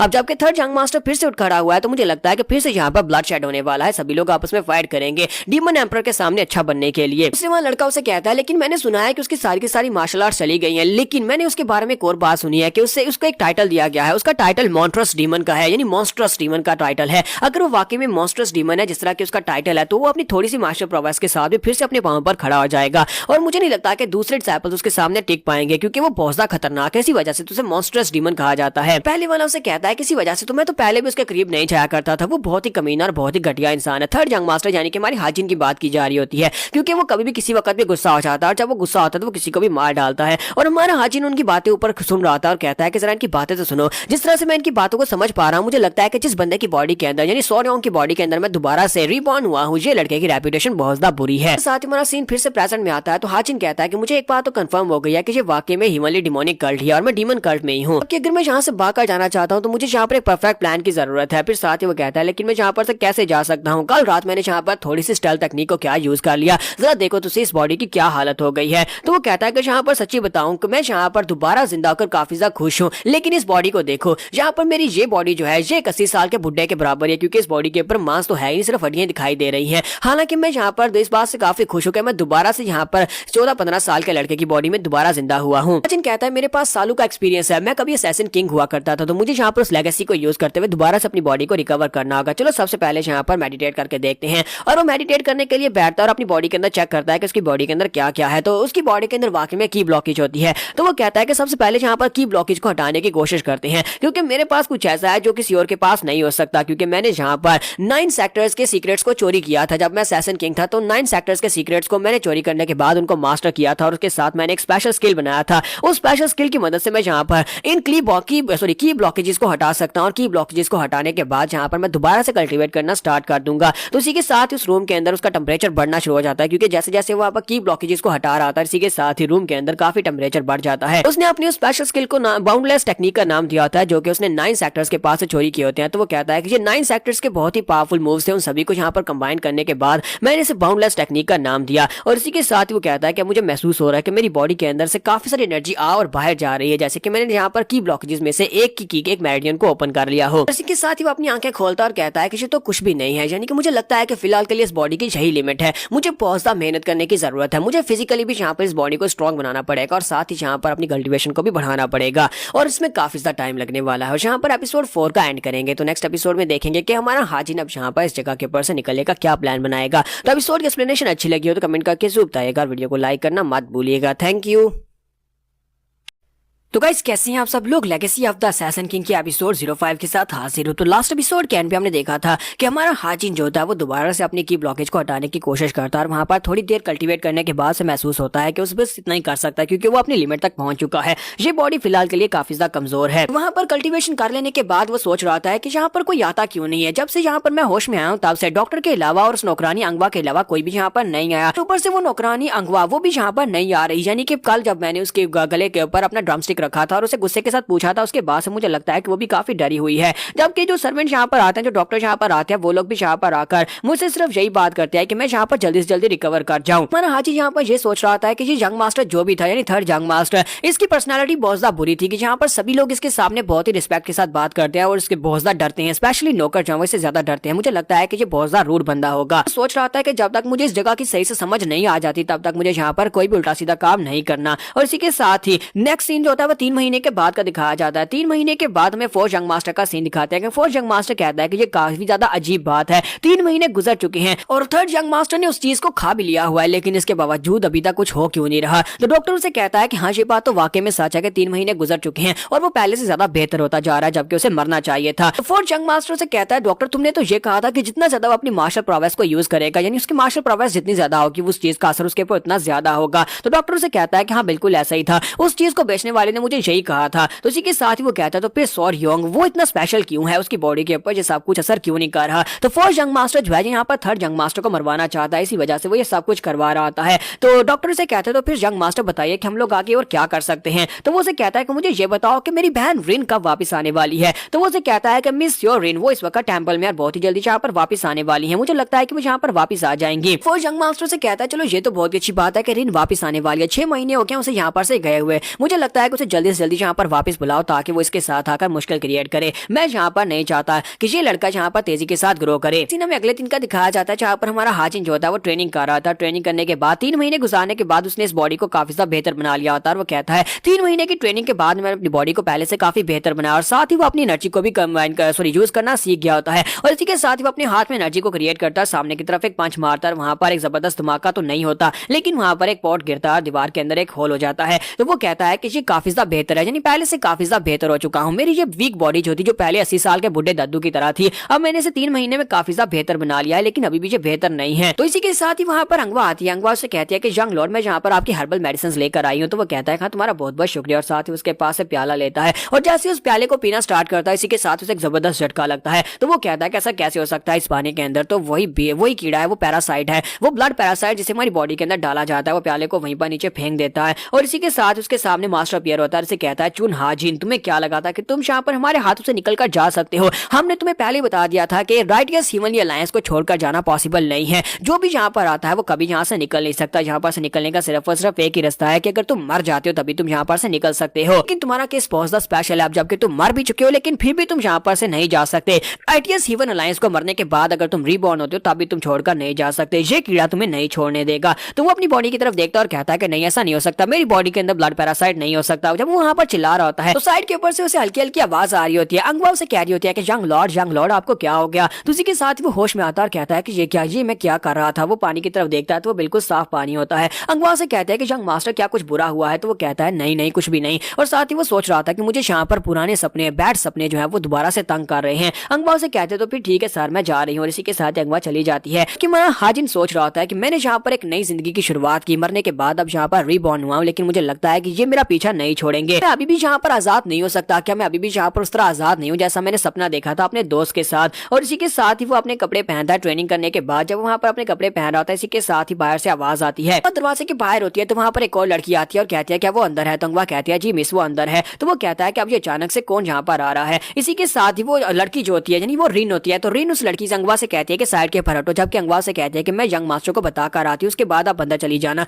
लेकिन इसी के साथ ही वो अंगवा के मुंह पर एक जबरदस्त थप्पड़ दे मारती है और उसको थप्पड़ मारने के बाद वो अंदर आ जाती है। जैसे वहां पर अंदर आती है तो हमारा जो हीरो हाजिन होता है वो अंगवा के चेहरे की तरफ देखता है कि उसकी गाल जो होती है वो सूज चुकी होती है, वहां पर काफी बड़ा रट निशान पड़ा होता है। तो इसी के साथ ही हमारा हाजिन जो होता है उस लड़की की तरफ देखता है जो अंदर आई होती है। तो वो सोच रहा था कि अब ये लड़की कौन है जहाँ पर अंदर आ गई और इतनी बदतमीज भी है। तो सियोरिन अंदर आने के बाद उसे कहती है कि तुम तो पहले से काफी ज्यादा बेहतर लग रहे हो, जितना मैंने सोचा था उससे ज्यादा बेहतर हो। जबकि हमारा हाजिन सोच रहा था कि अब ये अचानक से कहां से अंदर आ गई, मुझे नहीं लगता कि यहाँ पर इसका इस लड़के के साथ यानी इस बॉडी के साथ कोई ताल्लुक हो सकता है। तो वो उसे कहती है क्या तुम यहाँ पर मुझे भूल तो नहीं गए? क्या तुम यहाँ पर मुझे खड़ा ही रखोगे? क्या मुझे बैठने के लिए नहीं कहोगे? क्या मुझे चाय नहीं पिलाओगे? और इसी के साथ ही वो कहता है कि सबसे पहले तो मुझे यहाँ पर से भाग कर जाना होगा क्योंकि मैं यहाँ पर सोच नहीं पा रहा क्या सिचुएशन है। और वहां से भागना शुरू करता है और कहता है कि मुझे एक बहुत ही जरूरी काम आ गया, मुझे वो करने के लिए जाना है। जबकि सियोरिन उसे कहता है कि तुम यहाँ से जा नहीं सकते और साथ ही वहां पर इशारा करती है। जैसे वो चुटकी बजाती है तो दो गार्ड उसके सामने आकर खड़े हो जाते हैं और कहते हैं कि यंग मास्टर आप यहाँ से जा नहीं सकते। और इसी के साथ ही वो उसे कहता है कि इस बात का क्या मतलब है? सियोरिन उसे कहती है कि जब तक तुम यहाँ पर मेरे साथ बात को कंप्लीट नहीं करते तब तक तुम जा नहीं पाओगे और तुम चाहो भी तो तब भी तुम इनसे फाइट करके बाहर नहीं जा सकते, ये दोनों मार्शल मास्टर्स हैं। तो वो कहता है अच्छा ठीक है मैं तुम्हारे साथ बात करूंगा। और इसी के साथ ही वो दोनों से कहते हैं किसी को अंदर मत आना। वो दरवाजा बंद करके बाहर ही खड़े हो जाते हैं। जबकि सियोरिन वहीं पर बैठ जाती है और कहती है तो मैं यहाँ पर तुम्हारे साथ, तुम्हें पता है ना किस बारे में बात करने के लिए आई हूँ? कि हमारे हाजिन को कुछ भी आइडिया नहीं होता कि यहाँ पर किस बारे में बात करने के लिए आई है। तो वो उसे कहता है कि मेरी बॉडी के ऊपर काफी सारा पसीना है वर्कआउट की वजह से, मैं इसको साफ करके नए कपड़े पहन कर आता हूँ, क्या तुम थोड़ी देर वेट कर सकती हो? तो वो कहती है हाँ क्यों नहीं, वैसे यहाँ पर मेरे पास तो कुछ करने को नहीं है तो फिर मैं तुम्हारा इंतजार कर सकती हूँ। इसी के साथ ही हमारा हाजिन वहां पर से साइड रूम की तरफ चल पड़ता है और साथ ही सोच रहा था ये लड़की मुझे लगता है कि ये कोई स्पेशल है, यानी कि ये भी एक मार्शल मास्टर है। यहाँ पर सबसे पहले ये जानना होगा कि इसका और हाजिन का रिलेशनशिप क्या है। तो वो अंगवा से कहता है कि अंगवा मेरे साथ आओ। तो वो दोनों जब अंदर चले जाते हैं तो अंदर जाने के बाद हमारा हाजिन उससे तो अंगवा से पूछता है कि मुझे बताओ कि ये लड़की कौन है। तो अंगवा कहती है सर क्या आप यहाँ पर ये पूछ रहे हैं कि ये लड़की कौन है? तो वो कहता है हाँ मैं तुमसे यही पूछ रहा हूँ क्योंकि तुम्हें पता है ना कि 6 महीने तक बीमार रहने की वजह से मेरी मेमोरीज काफी ज्यादा वीक हो गई और मैं इस लड़की के बारे में भूल गया हूँ, क्या तुम मुझे बताओगी? तो वो कहती है हाँ क्यों नहीं, मैं आपको बताती हूँ। यंग लॉर्ड मुझे लगता है कि आप यहाँ पर मरने वाले हैं। तो वो कहता है नहीं मैं यहाँ पर मरने वाला नहीं हूँ, बस जो पूछा है उसका सवाल का जवाब दो। तो अंगवा से कहती है कि हाँ इस लड़की का नाम होंग जियोरिन है, डीमन एम्परर के एक डिसाइपल जो कि फोर्थ यंग मास्टर है, फोर्थ यंग मास्टर की छोटी बहन है। लेकिन इसका ज्यादातर ताल्लुक जो है वो रिलीजन के साथ है और ये टेंपल में ही रहती है और 6 महीने पहले जो यहाँ पर आपके पास आया करती थी, उसके बाद अब 6 महीने के बाद जो आपसे मिलने के लिए आई है। और इनकी फैमिली बैकग्राउंड जो है काफी ज्यादा अच्छी है लेकिन इतनी भी अच्छी नहीं है कि वो डिमोनिक कल्ट से ज्यादा बेहतर हो। इसके साथ हमारा हाजिन उससे कहता है कि मुझे ये बताओ कि हम दोनों के दरमियान में क्या रिलेशनशिप है, कहीं हम दोनों एक दूसरे के लवर तो नहीं है। तो वो कहती है नहीं नहीं ऐसा कुछ भी नहीं है, मुझे तो नहीं लगता कि वो लड़की आपके टाइप की है, मुझे लगता है कि वो आपके साथ कोई बिजनेस करने के लिए यहाँ पर आई थी। 6 महीने पहले जब आप ठीक थे उस वक्त वो 1 महीने में कई बार आपसे मिलने के लिए आ चुकी है और आप भी उससे कई बार मिले थे। मुझे लगता है कि आप दोनों में किसी कॉन्ट्रैक्ट की बात हो रही थी, मैंने ज्यादा कुछ बातों के ऊपर ध्यान तो नहीं दिया। तो हाजिन उसकी बातें सुनने के बाद कहता अच्छा ठीक है। फिर साथ ही उसे कहता तुम्हारा बहुत बहुत शुक्रिया, तुमने यहाँ पर मुझे इतनी इन्फॉर्मेशन दी। फिर साथ ही उसे पूछता है तुम्हारा फेस ठीक है? तो वो कहती है हाँ सर क्या पूछ रहे हैं मेरा फेस? तो वो कहता हाँ मैं तुम्हारे फेस के बारे में पूछ रहा हूँ, उसने तुम्हें थप्पड़ मारा था, क्या तुम्हारा फेस ठीक है? तो अगवा कहती है हाँ सर मेरा फेस ठीक है। फिर साथ ही वो सोच रही होती है लगता है कि 6 महीने बीमार रहने के बाद यंग मास्टर उठने के बाद पहले से काफी ज्यादा बेहतर हो गए हैं। पहले तो ये हमेशा चिल्ला चिल्लाकर मुझे कहते थे कि यहाँ से दफा हो जाओ या फिर तुम्हारे साथ ऐसा ही होना चाहिए, या फिर मुझे कहते थे कि तुम मर जाओ, और आज देखो यहाँ पर मेरे चेहरे के बारे में पूछ रहे हैं क्या मैं ठीक हूँ। तो हमारा हाजिन वहाँ पर उससे बात करने के बाद रूम से बाहर आ जाता है सियोरिन के पास और आकर उससे बात करने वाला है। तो जहाँ पर हम लोग अपने एपिसोड 05 का एंड करेंगे, नेक्स्ट एपिसोड में देखेंगे गाइस सियोरिन यहाँ पर क्या करने के लिए आई और किस चक्कर में है। तो एपिसोड की एक्सप्लेनेशन अच्छी लगी हो तो कमेंट करके जरूर बताइएगा और वीडियो को लाइक करना मत भूलिएगा। Thank you. तो इस एपिसोड की शुरुआत में दिखाते हैं कि हमारा हाजिन जो होता है वो रूम के अंदर से बाहर आता है और उस लड़की रिन के पास आकर खड़ा हो जाता है। तो वो उसे कहती है क्या सब कुछ ठीक है? तो वो कहता है हाँ सब कुछ ठीक है, तुम बताओ कि तुम यहाँ पर क्या करने के लिए आई हो? तो वो इस बात से काफी हैरान होती है। फिर साथ ही वो सोच रही होती है कि ये यहाँ पर मुझसे किस तरह से बात कर रहा है। पहले जब ये कभी ये मुझसे बात किया करता था ये चिल्ला चिल्ला कर बात करता था और हमेशा गुस्से में रहता था, लेकिन आज यहाँ पर बड़े जेंटल एटीट्यूड के साथ बात कर रहा है। कहीं ऐसा दुनिया की बीमारी की वजह से इसका दिमाग खराब हो गया है। अगर ये बात वाकई में सच है कि ब्लॉकेज की वजह से इसकी मेमोरीज को भी ठेस पहुंची है, मुझे लगता है कि यहाँ पर मेरे पास सबसे बेस्ट मौका यही है, मुझे इसके पास से बहुत सारे पैसे ऐंठ लेने चाहिए। जिस तरह मेरे भाई ने मुझसे कहा कि यहाँ पर इस मौके का फायदा उठाया जाए तो इसलिए तो मैं यहाँ पर आई हूँ। और इसी के साथ मुझे कहती है कि मैं यहाँ पर तुमसे ये बात नहीं छुपाऊंगी कि मैं यहाँ पर क्या करने के लिए आई हूँ, मैं सीधा पॉइंट के ऊपर आती हूँ। तो वो अपने पास से कॉन्ट्रैक्ट निकालती है और कहती है कि तुम्हें ये तो याद ही होगा ये कॉन्ट्रैक्ट पेपर है जिसके ऊपर मैंने और तुमने हम दोनों ने साइन किए थे। तो वो कहता है कि ये किस किस्म का कॉन्ट्रैक्ट है, क्या तुम मुझे यहाँ पर इसके बारे में और ज्यादा बताओगे? और इसी के साथ ही वो सोच रहा होता है कि मैं यहाँ पर किस कॉन्ट्रैक्ट की बात हो रही है, मैं यहाँ पर क्या कहूँ, क्योंकि ये कॉन्ट्रैक्ट तो इस लड़के सियोर योंग ने यहाँ पर साइन किया होगा। और इसी के साथ ही उसे कहती है कि अब जबकि तुमने कॉन्ट्रैक्ट को पूरा नहीं किया तो तुम्हें यहाँ पर इसकी ट्रिपल अमाउंट देनी होगी। तो असल में इन दोनों ने यहाँ पर एक इन्वेस्टमेंट की थी जहाँ पर सियोर रिन ने इसके साथ मिलकर एक कॉन्ट्रैक्ट के ऊपर साइन किए थे और साथ एक वंडर ड्रग के लिए यानी कि एक बहुत ही कीमती पिल बनाने के लिए इसको बहुत सारे पैसे उधार दिए थे और उन पैसों को अगर कॉन्ट्रैक्ट के मुताबिक 6 महीने में नहीं वापस दिया गया तो हमारे हाजिन को उससे 3 गुना वापस करने होंगे। तो वो इसी वजह से यहाँ पर आई होती है ताकि उसके पास 3 गुना वापस ले सके। तो हमारा हाजिन आगे बढ़ता है, जाकर उस कॉन्ट्रैक्ट को उठाता है और उसको उठाकर पढ़ता और कहता है कि यहाँ पर इस कमीने ने वाकई में इसके साथ यहाँ पर एक सौदा किया था, दोनों के यहाँ पर साइन मौजूद है, इसका मतलब यह है कि इसे यहाँ पर इसको ट्रिपल देनी पड़ेगा यानी 3 गुना देने पड़ेंगे। तो रिन उसे कहती है कि अब जबकि तुमने यहाँ पर मुझसे पैसे उधार लिए थे इन्वेस्टमेंट के तौर पर तो अब तुम्हें यहाँ पर उसका 3 गुना वापस करना होगा, क्योंकि तुम 6 महीने तक बिस्तर के ऊपर पड़े रहे और 6 महीने बाद तुम यहाँ पर मुझे पैसे नहीं दे पाए। तो वो सोच रहा होता है कि ये कमीनी यहाँ पर आकर मेरा मजाक उड़ा रही है या फिर मेरा फायदा उठाने की कोशिश कर रही है, क्योंकि 6 महीने तक ये बंदा जिसकी बॉडी के साथ इसने यहाँ पर कॉन्ट्रैक्ट साइन किया था वो बिस्तर के ऊपर पड़ा हुआ था और इसे यहाँ पर अब अपने कॉन्ट्रैक्ट की याद आ गई है। हाजिन कहता है कि मुझे लगता है कि ये बच्ची यहाँ पर जो कुछ भी कार्य है ये गलत कार्य है, इसे ये सब कुछ नहीं करना चाहिए। तो इसी के साथ ही उसे कहता है अच्छा ठीक है मैं तुम्हें 3 गुना पैसे दे देता हूँ। और इसी के साथ ही वो आगे बढ़ता और कहता है मैं यहाँ पर पेपर और इनके साथ लिख देता हूँ, मैं यहाँ पर तुम्हें 3 गुना पे करने को तैयार हूँ। और जैसे वो वहाँ पर जाकर पेपर और पेन उठाता है और उसके लिए वहाँ पर 3 गुना लिखने लगता है कि मैं यहाँ पर तुम्हें 3 गुना पैसे देता हूँ। तो रीन इस बात से काफी हैरान होती है और कहती है कि ये क्या हो रहा है, यहाँ पर तुम्हारा प्लान फेल हो जाएगा अगर इतनी आसानी के साथ यहाँ पर मुझे पैसे दे देगा। अगर 6 महीने पहले वाला थर्ड जंग मास्टर यहाँ पर होता तो वो बहुत ज्यादा गुस्सा हो जाता और गुस्सा होकर मुझसे फाइट करने की कोशिश करता, लेकिन ये तो बड़ी आसानी से यहाँ पर मुझे पैसे देने के लिए मान गया। मैं यहाँ पर क्या करूँ, मुझे इसके लिए यहाँ पर मुश्किल क्रिएट करनी है। और इसी के साथ ही उसे कहते हैं कि एक और बात, अब जबकि तुम यहाँ पर मुझे पे बैक कर रहे हो तो मुझे यहाँ पर पे बैक नहीं चाहिए, मुझे यहाँ पर 3 गुना के बदले में ये चाहिए कि तुम मुझे लिख कर दो कि तुम बाकी की सारी जिंदगी मेरे गुलाम रहोगे। जब भी मैं तुम्हें बुलाऊंगी तुम्हें दौड़कर मेरे पास आना होगा, एक लॉयल डॉग की तरह यानी कि एक वफादार कुत्ते की तरह तुम्हें मेरे साथ रहना होगा। तुझे बात सुनने के बाद मेरा हाजिन सोच रहा था कि मैं तो यहाँ पर इसे जान छुड़ाने की कोशिश कर रहा था कि इसे यहाँ पर पेपर के ऊपर साइन कर देता हूँ और इसे 3 गुना पैसे देकर जान छुड़वा लेता हूँ, लेकिन ये कमीनी लड़की तो यहाँ पर मुझे पालतू कुत्ता बनाना चाहती है। जबकि ह्यूमन राइट्स सेक्टर के लोग भी यहाँ पर मुझे पालतू कुत्ता नहीं बना पाए, उनसे मैं बचने की कोशिश कर रहा था और फिर से यहाँ पर कोई आ गया जो मुझे अपना पालतू कुत्ता बनाना चाहता है। और इसी के साथ ही उसे कहता है कि बस तुम्हें इतना ही चाहिए। तो वो कहती है हाँ मुझे बस इतना ही चाहिए। और इसी के साथ ही हमारा हाजिन जो होता है उसे कहता है कि मुझे लगता है कि यहाँ पर हमारे इस 2 कॉन्ट्रैक्ट के अंदर कुछ भी रिस्पेक्टफुल नहीं रहा, क्योंकि तुमने यहाँ पर कॉन्ट्रैक्ट की रिस्पेक्ट नहीं की। हम दोनों के दरमियान में पैसों का लेन देन हुआ था,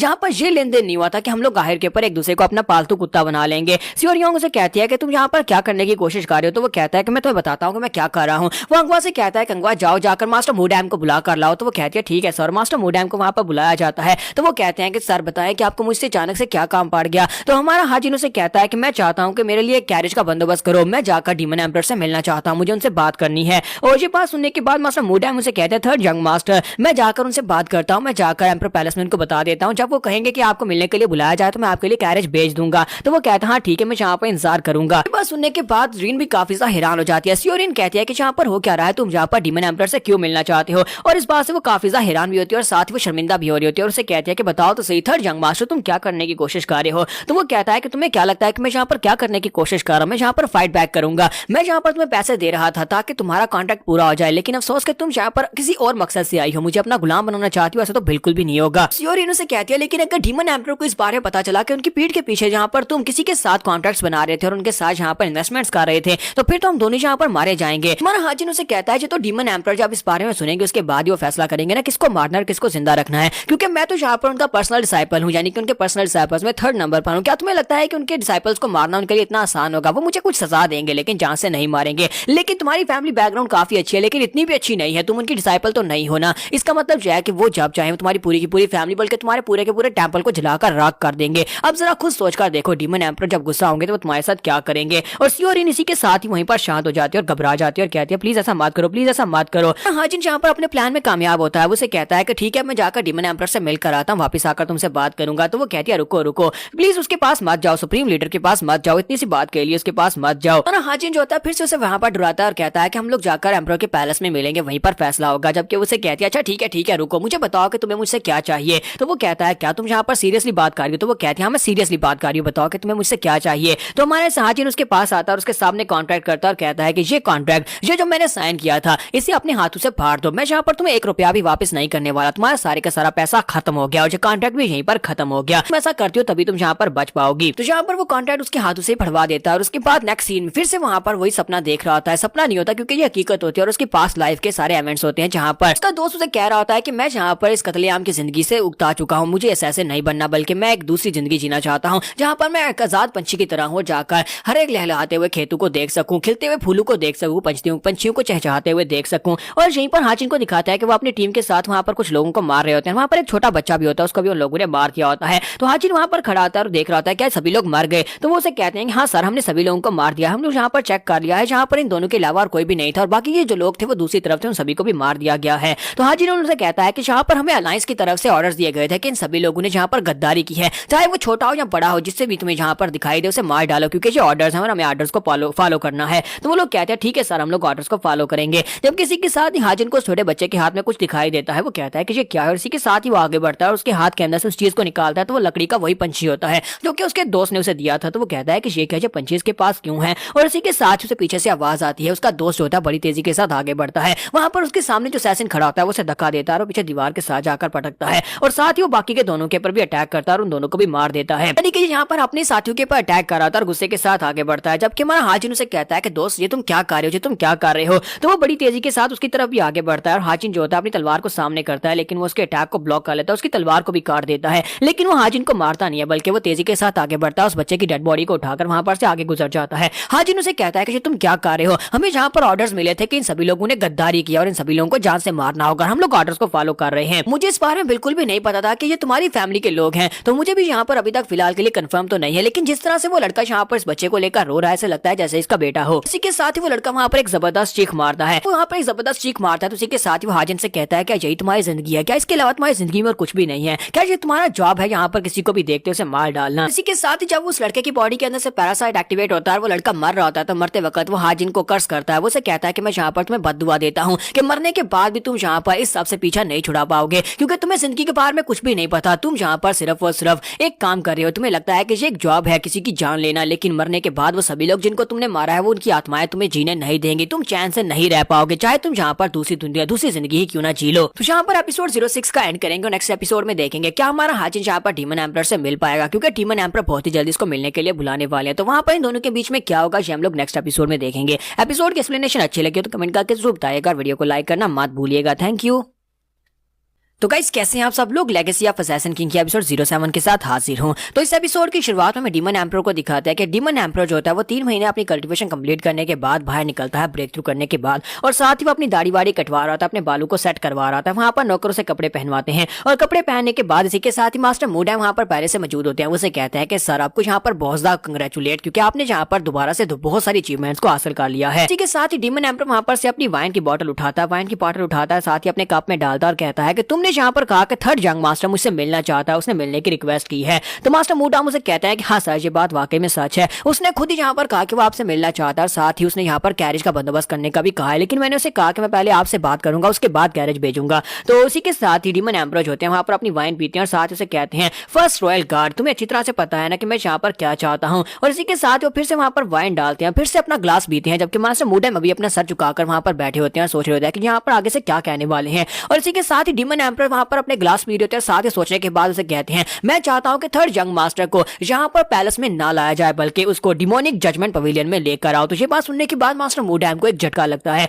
तो वो कहते हैं क्या डिमोनिक जजमेंट पवेलियन में लेकर आऊं। तो डीमन एम्परर से कहते हैं क्या तुमने मेरी बात को सुना। तो वो कहता है जी सर मैंने आपकी बात को सुन लिया, अभी मैं वहां पर कैरेज भिजवाता हूँ, थर्ड जंग मास्टर को डिमोनिक पवेलियन में लेकर आता हूँ। जबकि डीमन एम्परर वहां पर सोच रहा था कि देखते हैं कि यहाँ पर ये लड़का डिमोनिक जजमेंट पवेलियन के टेस्ट को पास कर पाता है या नहीं। और इसी के साथ ही वहां पर वो जमाइयां ले रहा था और कहता है कि लगता है कि ठंड आने वाली है क्योंकि बाहर बर्फ पड़ रही होती है। और इसी के साथ ही नेक्स्ट सीन जो होता है हमारे हाजिन का दिखाया जाता है कि हाजिन अपने बिस्तर के ऊपर लेटा होता है, डॉक्टर उसके पास होता है, उसको चेक करता है। जब डॉक्टर उसे चेक करने के बाद से कहता है कि तुम्हारे डैमेज वेन्स जो है पहले से बड़ी तेजी के साथ रिकवर कर रही हैं, मुझे लगता है कुछ ही दिनों में ये और भी ज्यादा बेहतर हो जाएंगी। सिर्फ तुम्हारी वेन्स बल्कि तुम यहाँ पर जिन जड़ी बूटियों को पी रहे हो उन जड़ी बूटियों को पीने की वजह से मुझे लगता है कि अब दोबारा मुझे एक्यूपंक्चर टेक्निक को परफॉर्म करने की जरूरत नहीं है। लेकिन वो काफी हैरान भी हो रहा था और हाजिन सोच रहा था कि ये कमीना डॉक्टर मुझे इस तरह से घूर घूर का क्यों देख रहा है। तो डॉक्टर से कहता है प्लीज मुझे माफ करना, मैं बस ये देख रहा था कि तुम्हारी बॉडी जो बहुत ही तेजी के साथ रीजनरेट कर रही है, इतनी तेजी के साथ किसी की बॉडी रीजनरेट करते हुए नहीं देखी। तो हाजिन उठकर खड़ा हो जाता है और डॉक्टर से कहता है कि आज के बाद से मैं तुम्हारे ऊपर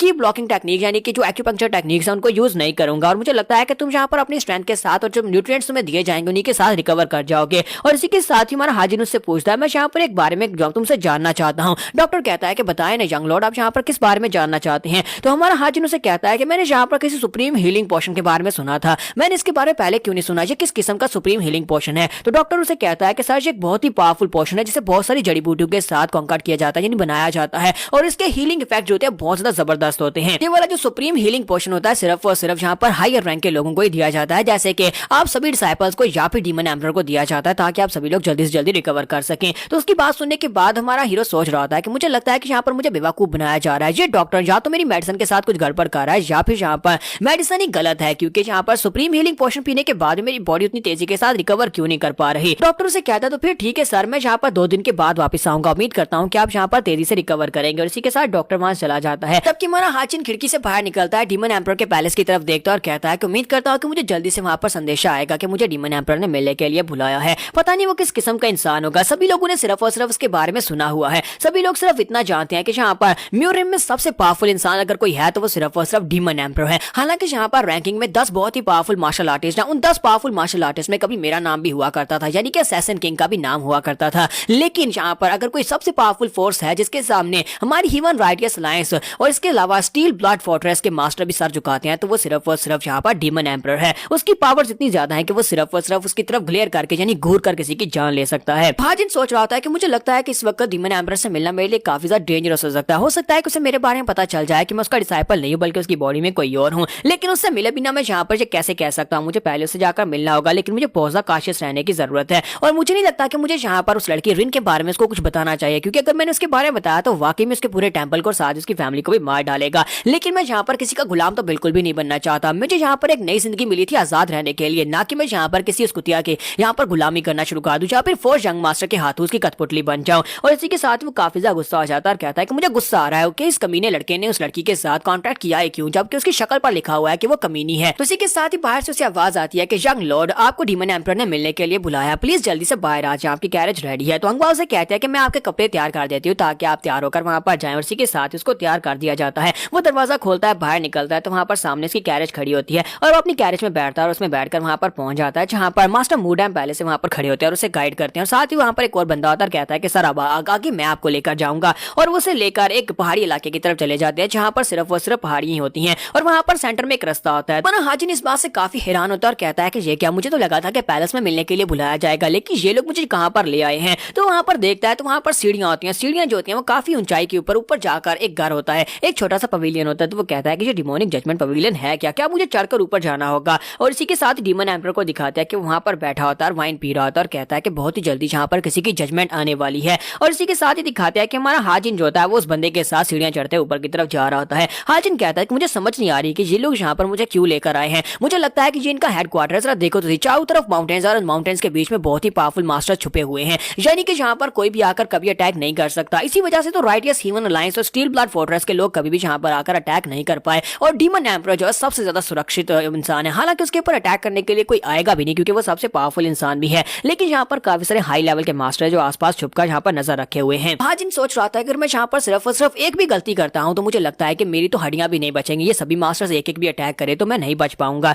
और इसी के साथ ही वो लोग एक माउंटेन के साथ जहाँ पर सीढ़ियां खत्म होती है वहां पर एक दरवाजा लगा होता है और वो जब बंदा जो होता है वहां पर रुकता और कहता है कि सर यहीं पर रुके। हाजिन सोच रहा था कि अब यहाँ पर क्या होने वाला है, ये लोग यहाँ पर इस जगह को डिमोनिक जजमेंट पवेलियन क्यों कहते हैं, क्योंकि यहाँ पर तो पवेलियन है भी नहीं है, ये तो एक पहाड़ी के अंदर एक दरवाजा लगा हुआ है, लगता है कि मैं किसी केव के अंदर एंटर होने वाला हूँ। और इसी के साथ ही वो गार्ड जो होता है वो दोनों हाथों के साथ उस दरवाजे को ओपन करता है और दरवाजा ओपन करने के बाद हमारा हाजिन सोच रहा होता है कि मुझे यहाँ पर अपनी सर्वाइवल के लिए खुद डिसाइड करना होगा। अंदर जाकर मैं जो भी बात करूंगा डीमन एम्परर के साथ उसी के ऊपर मेरी आगे का फ्यूचर डिपेंड करता है। अगर मैंने गलत बात की तो फिर मैं मरूंगा, लेकिन सही बात की तो फिर हो सकता है कि मुझे वो आजादी की जिंदगी मिल जाए जो मुझे चाहिए थी। और गार्ड उसे कहता है सर आप अंदर जा सकते हैं। तो हमारा हाजिन कहता है कि मुझे फोकस करना होगा। इसी के साथ ही हमारा हाजिन जो होता है वहां पर उस केव के अंदर चला जाता है। जैसे ही वो केव के अंदर जाता है अंदर बहुत सारी रोशनी होती है और अंदर जाने के बाद पूरे का पूरा नक्शा ही बदल जाता है। वहां पर बहुत सारी हरियाली होती है, हर जगह के ऊपर फूल होते हैं, वहां पर बहुत सारे जानवर भी घूम रहे होते हैं। और हाजिन जो देखने के बाद कहता है ये क्या, यहाँ पर तो समर है, मुझे लगा कि विंटर है क्योंकि बाहर तो बर्फ पड़ रही थी, लेकिन यहाँ का मौसम तो काफी अजीब है, यहाँ पर तो बहुत सारे जीव जंतु भी हैं।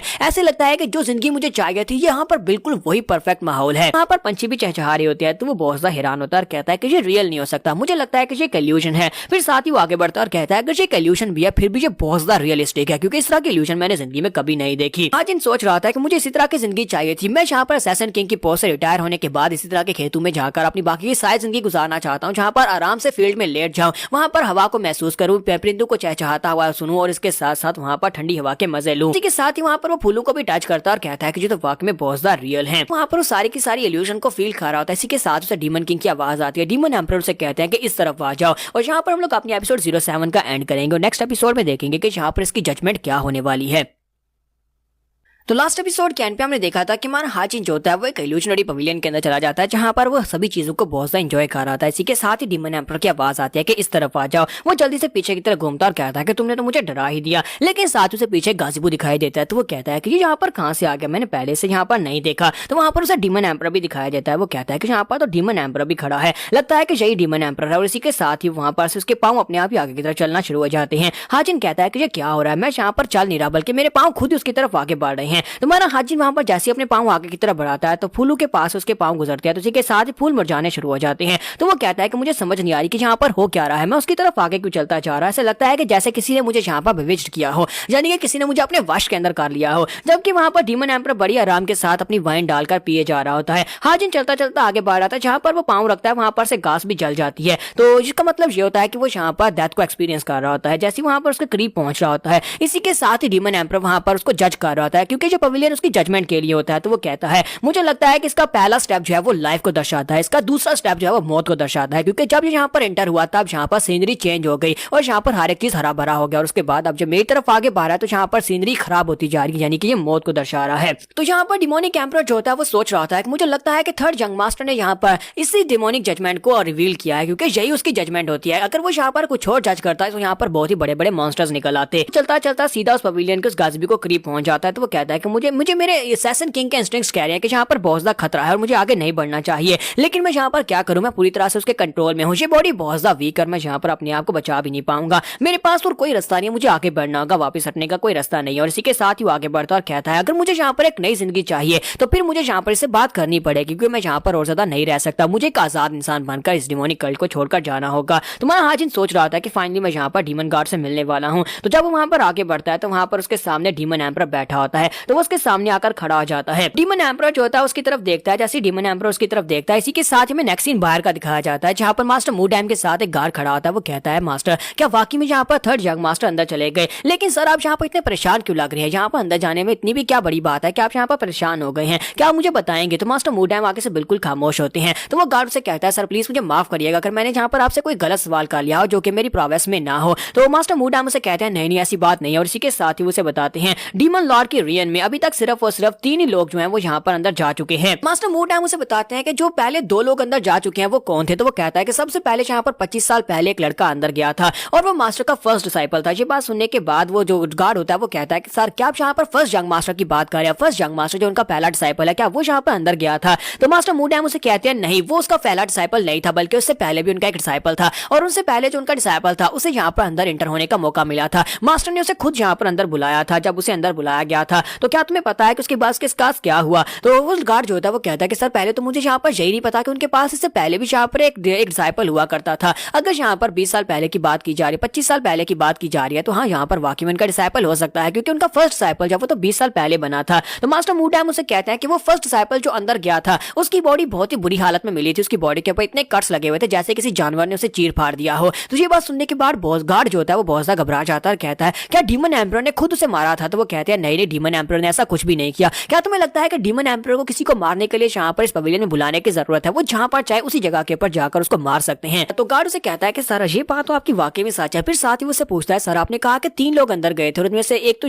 थर्ड यंग मास्टर, तो दूसरा बंदा कौन था। तो वो उसे कहता है कि दूसरे नंबर पर क्या तुम हमारे सेक्टर के मिनिस्टर को जानते हो जो कि हमारी वेल्थ को संभालता है, यानी कि हमारी जो ट्रेजर मिनिस्ट्री का मास्टर है, क्या तुम उसके बारे में जानते हो। तो वो कहता है हाँ सर मैं उसे जानता हूँ, एक बहुत ही समझदार इंसान है। तो मास्टर मूडैम उसे कहता है कि वो दूसरा इंसान था जो इस पवेलियन के अंदर गया था। इस पवेलियन के अंदर जाने के बाद वो बहुत ही ऊंचे फखर के साथ अपना सर उठाकर बाहर निकला था और उसके बाद से उसकी जिंदगी बदल गई। उसकी जिंदगी ऐसी बदली कि वो एक बहुत ही समझदार इंसान बनकर बाहर निकला और उसने आकर हमारी पूरी की पूरी कल्ट की जितनी भी ट्रेजरी है उसको बहुत ही अच्छे से संभाल कर रखा हुआ है, यहाँ तक कि सभी लोग उसको रिस्पेक्ट देते हैं, कोई भी उसके सामने सर उठाकर बात नहीं कर पाता। अच्छा यहाँ पर तीसरी बार इस डिमोनिक जजमेंट पवेलियन ने अपने दरवाजे खोले हैं, वो भी थर्ड यंग मास्टर के लिए। तो अब यहाँ पर मैं ये सोच रहा हूँ कि हमारा थर्ड यंग मास्टर वहां पर से जिंदा बाहर आ पाएगा या नहीं। तो नेक्स्ट सीन अंदर का दिखाया जाता है। तो हमारा जो थर्ड यंग मास्टर यानी कि हाजिन होता है वो वहां पर डीमन एम्परर को ग्रीट करता है उसी तरीके से जैसे बाकी सभी उसे ग्रीट करते हैं। तो डीमन एम्परर जो होता है वो उसकी तरफ देख रहा था और उसकी ग्रीटिंग्स को एक्सेप्ट करता है। डीमन एम्परर से कहता है ठीक है अपना सर उठाओ, और इसी के साथ ही डीमन एम्परर जो होता है वो उसकी तरफ जब देख रहा था तो हाजिन कहता है कि इसका देखना बहुत ज्यादा अलग है, ऐसे लगता है जैसे मैं किसी ग्रैंड डिमोनिक मास्टर के सामने खड़ा हूँ। ये तो वाकई में पूरे के पूरे डिमोनिक कल्ट का मास्टर लगता है, इसका गेज यहाँ पर बता रहा है। हालांकि इसने अभी तक यहाँ पर अपनी की पावर को रिलीज नहीं किया, लेकिन इसके बावजूद इसे देखकर ही पता चलता है ये कोई आम इंसान नहीं है। अगर यहाँ पर अपनी की पावर को रिलीज करेगा तो फिर तो यहाँ पर मैं यहाँ पर उसको सेंस करने के बाद ही मारा जाऊंगा, क्योंकि ये एक ऐसा इंसान है जिसे यहाँ पर ना सिर्फ डीमन एम्परर बल्कि इसे हाफ इमॉर्टल भी कहा जाता है, क्योंकि इसकी पावर लेवल्स कहा जाता है कुछ लेवल तक पहुंच चुकी है जहाँ पर ये इमॉर्टैलिटी को हासिल करने वाला है।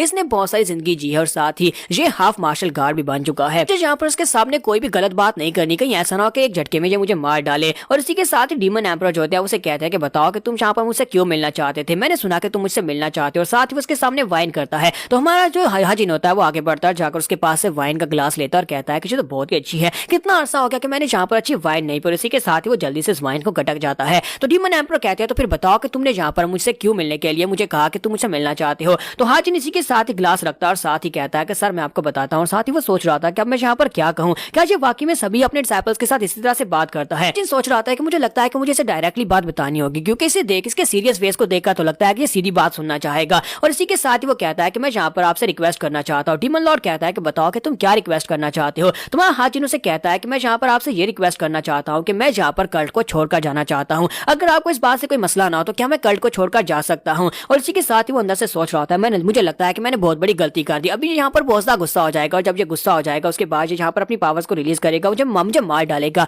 मैं यहाँ पर फ्रेश एयर को महसूस करना चाहता था, लेकिन लगता है कि अब मैं कब्र में जाने वाला हूँ क्योंकि ये मुझे मार डालेगा। तो डीमन एम्परर जो होता है उसकी बात सुनने के बाद कहता है मुझे ये बताओ कि तुम कल्ट को छोड़कर क्यों जाना चाहते हो। तुम्हारा हाजिन जो होता है उसके पास कोई जवाब नहीं होता, वो यहाँ पर उसे क्या बताए। सोच रहा था कि मुझे बहुत ही सोच कर जवाब देना होगा। और इसी के साथ ही डीमन एम्परर से कहते हैं कि मेरे ग्लास में वाइन डालो। तो वो आगे बढ़ता है, जाकर उसकी वाइन उठाता है, जाकर उसके ग्लास में डालता है। साथ ही सोच रहा था कि मुझे लगता है कि ये बंदा यहाँ पर सोच रहा है, ये सोच रहा है कि मेरा जवाब कैसा होगा। अगर मेरा जवाब गलत हुआ कि मैं कल्ट को छोड़कर क्यों जाना चाहता हूँ तो ये मुझे मार डालेगा। इसी के साथ ही मुझे कहते हैं कि लड़के मुझे लगता है कि तुम यहाँ पर कुछ अर्सा के लिए बाहर जाना चाहते हो, यानी आउटिंग पर जाना चाहते हो। तुम्हारा सवाल गलत है। तुम यहाँ पर ये कह रहे हो कि तुम कल्ट को छोड़कर जाना चाहते हो। मुझे यहाँ पर सही से बताओ, अगर तुमने यहाँ पर सही जवाब दिया तो तुम्हारे लिए अच्छा रहेगा। तुम्हारा हाजिन सोच रहा होता है कि इसने यहाँ पर मुझे पकड़ लिया। अगर मैं यहाँ पर इसे ये कहता कि मैं छुट्टी पर जाना चाहता हूँ तो फिर बात अलग थी, लेकिन मैंने ये कहा कि मैं कल्ट को छोड़कर जाना चाहता हूँ। डीमन एम्परर से कहते हैं क्या तुम्हें यहाँ पर मेरा डिसाइपल बनकर अच्छा नहीं लगा? मैंने यहाँ पर तुम्हें अपना पर्सनल डिसाइपल बनाया है। तो वो कहता है नहीं सर, ऐसी बात नहीं है, कौन आपका डिसाइपल नहीं बनना चाहेगा। तो फिर साथ ही उसे कहते हैं तो फिर बताओ क्या तुम यहाँ पर अपनी बॉडी की वजह से परेशान हो, क्योंकि की ब्लॉकेज की वजह से तुम्हारी सारी पावर्स चली गई, क्या तुम उसकी वजह से शर्मिंदा हो और यहाँ पर ये चाहते हो कि मैं तुम मेरे डिसाइपल ना बने रहो? लेकिन अगर तुम ऐसा सोचते हो तो मुझे लगता है कि यहाँ पर तुमने मुझे बहुत ज्यादा डिसअपॉइंट किया, क्योंकि अगर तुम यहाँ पर मेहनत करोगे तो दोबारा से कल्टीवेट कर पाओगे। ये मेरे लिए सबसे बड़ी शर्म की बात है कि मेरा डिसाइपल यहाँ पर हार मान रहा है। तो वो कहता है नहीं सर, ऐसी बात नहीं है। और साथ इसी के साथ ही वहाँ पर डीमन एम्परर अपनी की पावर्स को भी रिलीज कर रहे होते हैं। पर हाजिन कहता है कि अब मैं यहाँ पर क्या करूँ, मैं क्या करूँ, इसे शांत करने के लिए कौन सी बात करूँ। तो यहाँ पर हमारी एपिसोड 08 का एंड करेंगे। नेक्स्ट एपिसोड में देखेंगे कि डीमन एम्परर क्या इसकी बात को एक्सेप्ट करेगा और क्या इसे यहाँ पर से जाने देगा या नहीं। तो एपिसोड की एक्सप्लेनेशन अच्छी लगी तो कमेंट करके जरूर बताइएगा और वीडियो को लाइक करना मत भूलिएगा। Thank you. तो लास्ट एपिसोड के एंड पे हमने देखा था कि जहाँ पर डीमन किंग अपनी पावर्स को रिलीज करता है और कहता है कि तुम एक बहुत बड़ी डिसअपॉइंटमेंट बन गए अगर तुम यहाँ पर हमारे डीमन सेक्टर को छोड़कर जाना चाहते हो, वो भी सिर्फ इस वजह से कि तुम्हारी पावर्स चली गई हैं। तो ये बात सुनने के बाद हमारा हाजिन सोच रहा था कि अब मुझे यहाँ पर कोई ऐसा बहाना बनाना होगा जिसकी वजह से मैं इसे यहाँ पर मना सकूं, वरना ये तो यहाँ पर मुझे मार डालेगा। तो हमारा हाजिन उसे कहता है कि नहीं नहीं नहीं मास्टर, ऐसी बात नहीं है, मैं यहाँ पर अपने सेक्टर को छोड़कर जाने की बात नहीं कर रहा, मैं तो बस यहाँ पर थोड़ी सी फ्रेश एयर लेने की बात कर रहा हूँ कि मैं थोड़े दिनों के लिए बाहर चला जाता हूँ, कुछ महीनों के लिए बाहर जाता हूँ, ताजा हवा लेकर आता हूँ, क्योंकि जहाँ पर रहकर मेरे पास मास्टर प्रवेश चली गई तो बार बार मुझे वो बातें याद आती हैं। तो मास्टर उसकी बातें सुनने के बाद वहाँ पर कोई भी रिएक्शन नहीं देता। तुम्हारा हाजिन उसे कहता है कि मास्टर, इसी वजह से मैं यहाँ पर आपसे रिक्वेस्ट करने के लिए आया हूँ, तो मास्टर क्या आप यहाँ पर मुझे इजाजत देंगे, क्या मुझे यहाँ पर आउटिंग के पर जाने के लिए इजाजत देंगे? तो उसका मास्टर जो होता है अपने कब को वहीं पर ग्राउंड के पर पटक देता है और कहता है क्या तुम सिर्फ और सिर्फ इसी एक छोटी सी वजह के लिए मुझसे मिलने के लिए आए हो? क्या सिर्फ और सिर्फ इसी एक छोटी सी वजह के लिए, यानी एक रिक्वेस्ट के लिए कि तुम आउटिंग पर जाना चाहते हो, तुमने यहाँ पर डीमन किंग को बुला लिया, डीमन किंग से रिक्वेस्ट की कि वो तुमसे मिले, उसके टाइम को वेस्ट किया? और ये बात सुनने के बाद हमारा हाजिन जो होता है वो भी काफी हैरान हो रहा था और कहता है कि इसने बिल्कुल ठीक कहा, मुझसे यहाँ पर एक बहुत बड़ी गलती होगी। एक डीमन किंग यानी कि जो कि यहाँ पर दुनिया में सबसे ज्यादा स्ट्रॉन्गेस्ट और सभी लोग उसे बहुत ज्यादा महान मानते हैं, मैंने सिर्फ उसको यहाँ पर सिर्फ और सिर्फ इसलिए बुला लिया बात करने के लिए कि मैं यहाँ पर से जाना चाहता हूँ। ये तो बहुत ही छोटी वजह है। और इसी के साथ ही वो सोच रहा था कि मुझे कुछ और सोचना पड़ेगा। तो डीमन किंग उसे कहता है कि जल्दी से बताओ क्या तुम्हारे पास कोई और वजह है? तो हमारा जो हाजिन होता है वहां पर थोड़ी देर सोचने के बाद कहता है क्यों ना यहाँ पर इमोशनल कार्ड खेला जाए। तो वो कहता है कि मास्टर 6 महीने हो गया मुझे बिस्तर के ऊपर पड़े हुए और इसी वजह से मैं यहाँ पर आपको देखना चाहता था, मैं आपको देखने के लिए यहाँ पर आया हूँ। ये बात सुनने के बाद उसका मास्टर थोड़ा सा रिएक्शन देता है। तो हाजिन इस बात से हैरान होता है और साथ ही सोच रहा होता है लगता है कि इमोशनल कार्ड काम कर रहा है, तो इसके ऊपर और ज्यादा इमोशनल अटैक करते हैं। तो हाजिन उसे कहता है कि मास्टर, हालांकि मेरी बॉडी पिछले 6 महीने से यूजलेस थी, लेकिन एक डिसाइपल होने के नाते मेरी यहाँ पर काफी सारी ड्यूटीज बनती है, तो मुझे लगता है कि मुझे यहाँ पर अपनी ड्यूटीज को पूरा करना होगा। इसी वजह से मैं यहाँ पर आपसे रिक्वेस्ट कर रहा हूँ कि मुझे बाहर भेजे ताकि मैं जल्दी से रिकवर करके वापस आऊँ, आकर अपनी ड्यूटीज को पूरा करूँ। और ये बात सुनने के बाद डीमन किंग के हाथ में तो प्याला होता है, वो प्याला अपने आप वहां पर से गायब होना शुरू हो जाता है। हाजिन कहता है कि मुझे लगता है कि यहाँ पर ये काफी ज्यादा गुस्सा होने वाला है। और इसी के साथ ही उसे कहता है कि तुम यहाँ पर ये बात कर रहे हो कि तुम्हारी कुछ ड्यूटीज है, यानी कि तुम डिसाइपल की ड्यूटीज के बारे में बात कर रहे हो। हाजिन कहता है हाँ सर, मैंने यही बात की। तो डीमन किंग बहुत ज्यादा गुस्सा हो जाता है और उनका खड़ा होता है और उसे कहता है तो तुम यहाँ पर ड्यूटीज की बात कर रहे हो लेकिन खुद तुम यहाँ पर अपनी ड्यूटीज को पूरा नहीं कर रहे। मुझे लगता है कि तुम्हें यहाँ पर अपनी ड्यूटीज के बारे में कुछ भी नहीं पता। अगर तुम्हें यहाँ पर एक स्टूडेंट की ड्यूटीज के बारे में पता होता तुम कभी भी यहाँ पर इस कमजोर बॉडी के साथ मेरे सामने अपीयर नहीं होते। तुम यहाँ पर अपनी बॉडी को पहले बेहतर बनाते, उसके बाद यहाँ पर मेरे सामने आते। मैंने यहाँ पर तुम्हें सारा टाइम मिस जज किया। इसके साथ ही वो सोच रहा होता है कि यहाँ पर कैसी बातें किया जा रहा है। मैं पिछले 6 महीने से यहाँ पर बिस्तर के ऊपर पड़ा था, यानी इसका स्टूडेंट 6 महीने से अपने बिस्तर पर पड़ा था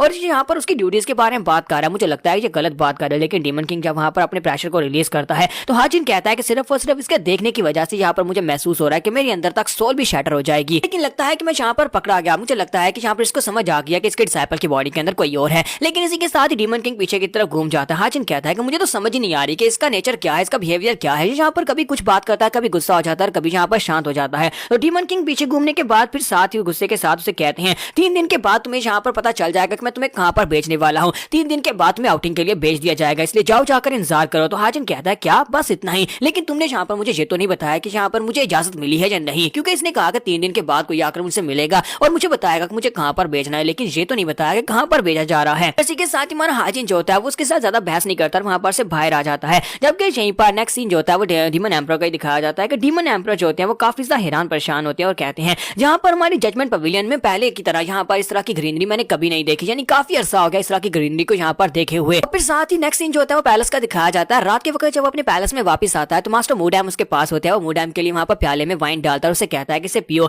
और साथ ही वो उसे पी रहा होता है। और इसी के साथ ही उसे कहता है कि तुमने बहुत ज्यादा हार्ड वर्क किया उस लड़के को वहाँ पर सही टाइम पर लेकर आए। तो मास्टर मूडैम उसे कहता है तो सर यहाँ पर क्या फैसला हुआ, उसकी जजमेंट क्या हुई, क्या मैं यहाँ पर जान सकता हूँ? तो उसी के साथ ही वो उसे कहता है कि पहले मुझे ये बताओ कि थर्ड के साथ चल क्या रहा है, यानी थर्ड यंग मास्टर के साथ क्या चल रहा है। तो मास्टर मूड उसे कहता है कि वो सिर्फ और सिर्फ अपने आप को रिकवर करने के बारे में सोच रहा है, वो दिन रात इसी बारे में सोचता रहता है। डीमन एम्परर से कहते हैं कि बस इतना ही क्या, इसके अलावा कुछ भी नहीं है। और साथ ही उसे कहते हैं कि मुझे लगता है कि वो काफी ज्यादा अच्छा है, यानी कि रिकवरी में काफी ज्यादा अच्छा है। 1 साल पहले जब मैंने इस लड़के को देखा था, इसकी बॉडी के अंदर मुझे बहुत ज्यादा टैलेंट दिखाई दिया था, ये एक बहुत ही जीनियस था। इसी वजह से मैं इसे यहाँ पर अपना डिसाइपल बनाकर लेकर आया था। अपना डिसाइपल बनाने के बाद इस लड़के ने यहाँ पर मेरे डिसाइपल्स में अपनी जगह थर्ड रैंक के ऊपर बनाई, क्योंकि ये बहुत ज्यादा खतरनाक और डेंजरस था, बिल्कुल एक डिमोनिक कल्टीवेटर की तरह। लेकिन ये एक 2 मुहा सांप है, यानी कि ये किसी वक्त भी मुझे डसने के लिए तैयार बैठा हुआ था। लेकिन आज यहाँ पर जो कुछ भी हुआ बहुत ज्यादा अलग था। आज मैंने यहाँ पर जिस डिसाइपल को देखा, उसकी आंखों में वो चमक नहीं थी, बल्कि कुछ और चमक थी। आज यहाँ पर उसका मुंह ज्यादा चल रहा था, ना कि उसकी आंखों के अंदर से किलिंग इंटेंट निकल रहा था। जितना ज्यादा वो यहाँ पर डिमोनिक कल्टीवेशन के पास से दूर जाता जा रहा है, उतना ज्यादा वो डेथ को समझता है। मुझे लगता है कि वो यहाँ पर इन दोनों चीजों को अच्छे से समझता है, लेकिन पता नहीं क्यों मुझे ऐसा लगता है जैसे वो डिमोनिक कल्टीवेशन पास से दूर जा रहा है। मास्टर मोटाम कहते हैं कि सर मुझे यहाँ पर समझ नहीं आ रही कि यहाँ पर उसकी जजमेंट थी क्या। और इसी के साथ ही हमें यहाँ पर डिमोनिक जजमेंट पवेलियन के बारे में बताया जाता है कि डिमोनिक जजमेंट पवेलियन एक ऐसी जगह है जिसके अंदर एक बहुत ही पावरफुल फॉर्मेशन को बिछाया गया है, जो कि डीमन एम्परर ने खुद वहां पर बिछाई थी। एक ऐसी पावरफुल फॉर्मेशन जो वहां पर अंदर आने वाले के दिल और दिमाग दोनों को महसूस कर सकती है, उनके दिल और दिमाग के अंदर जानकर देख सकती है कि वो इस वक्त क्या सोच रहे हैं।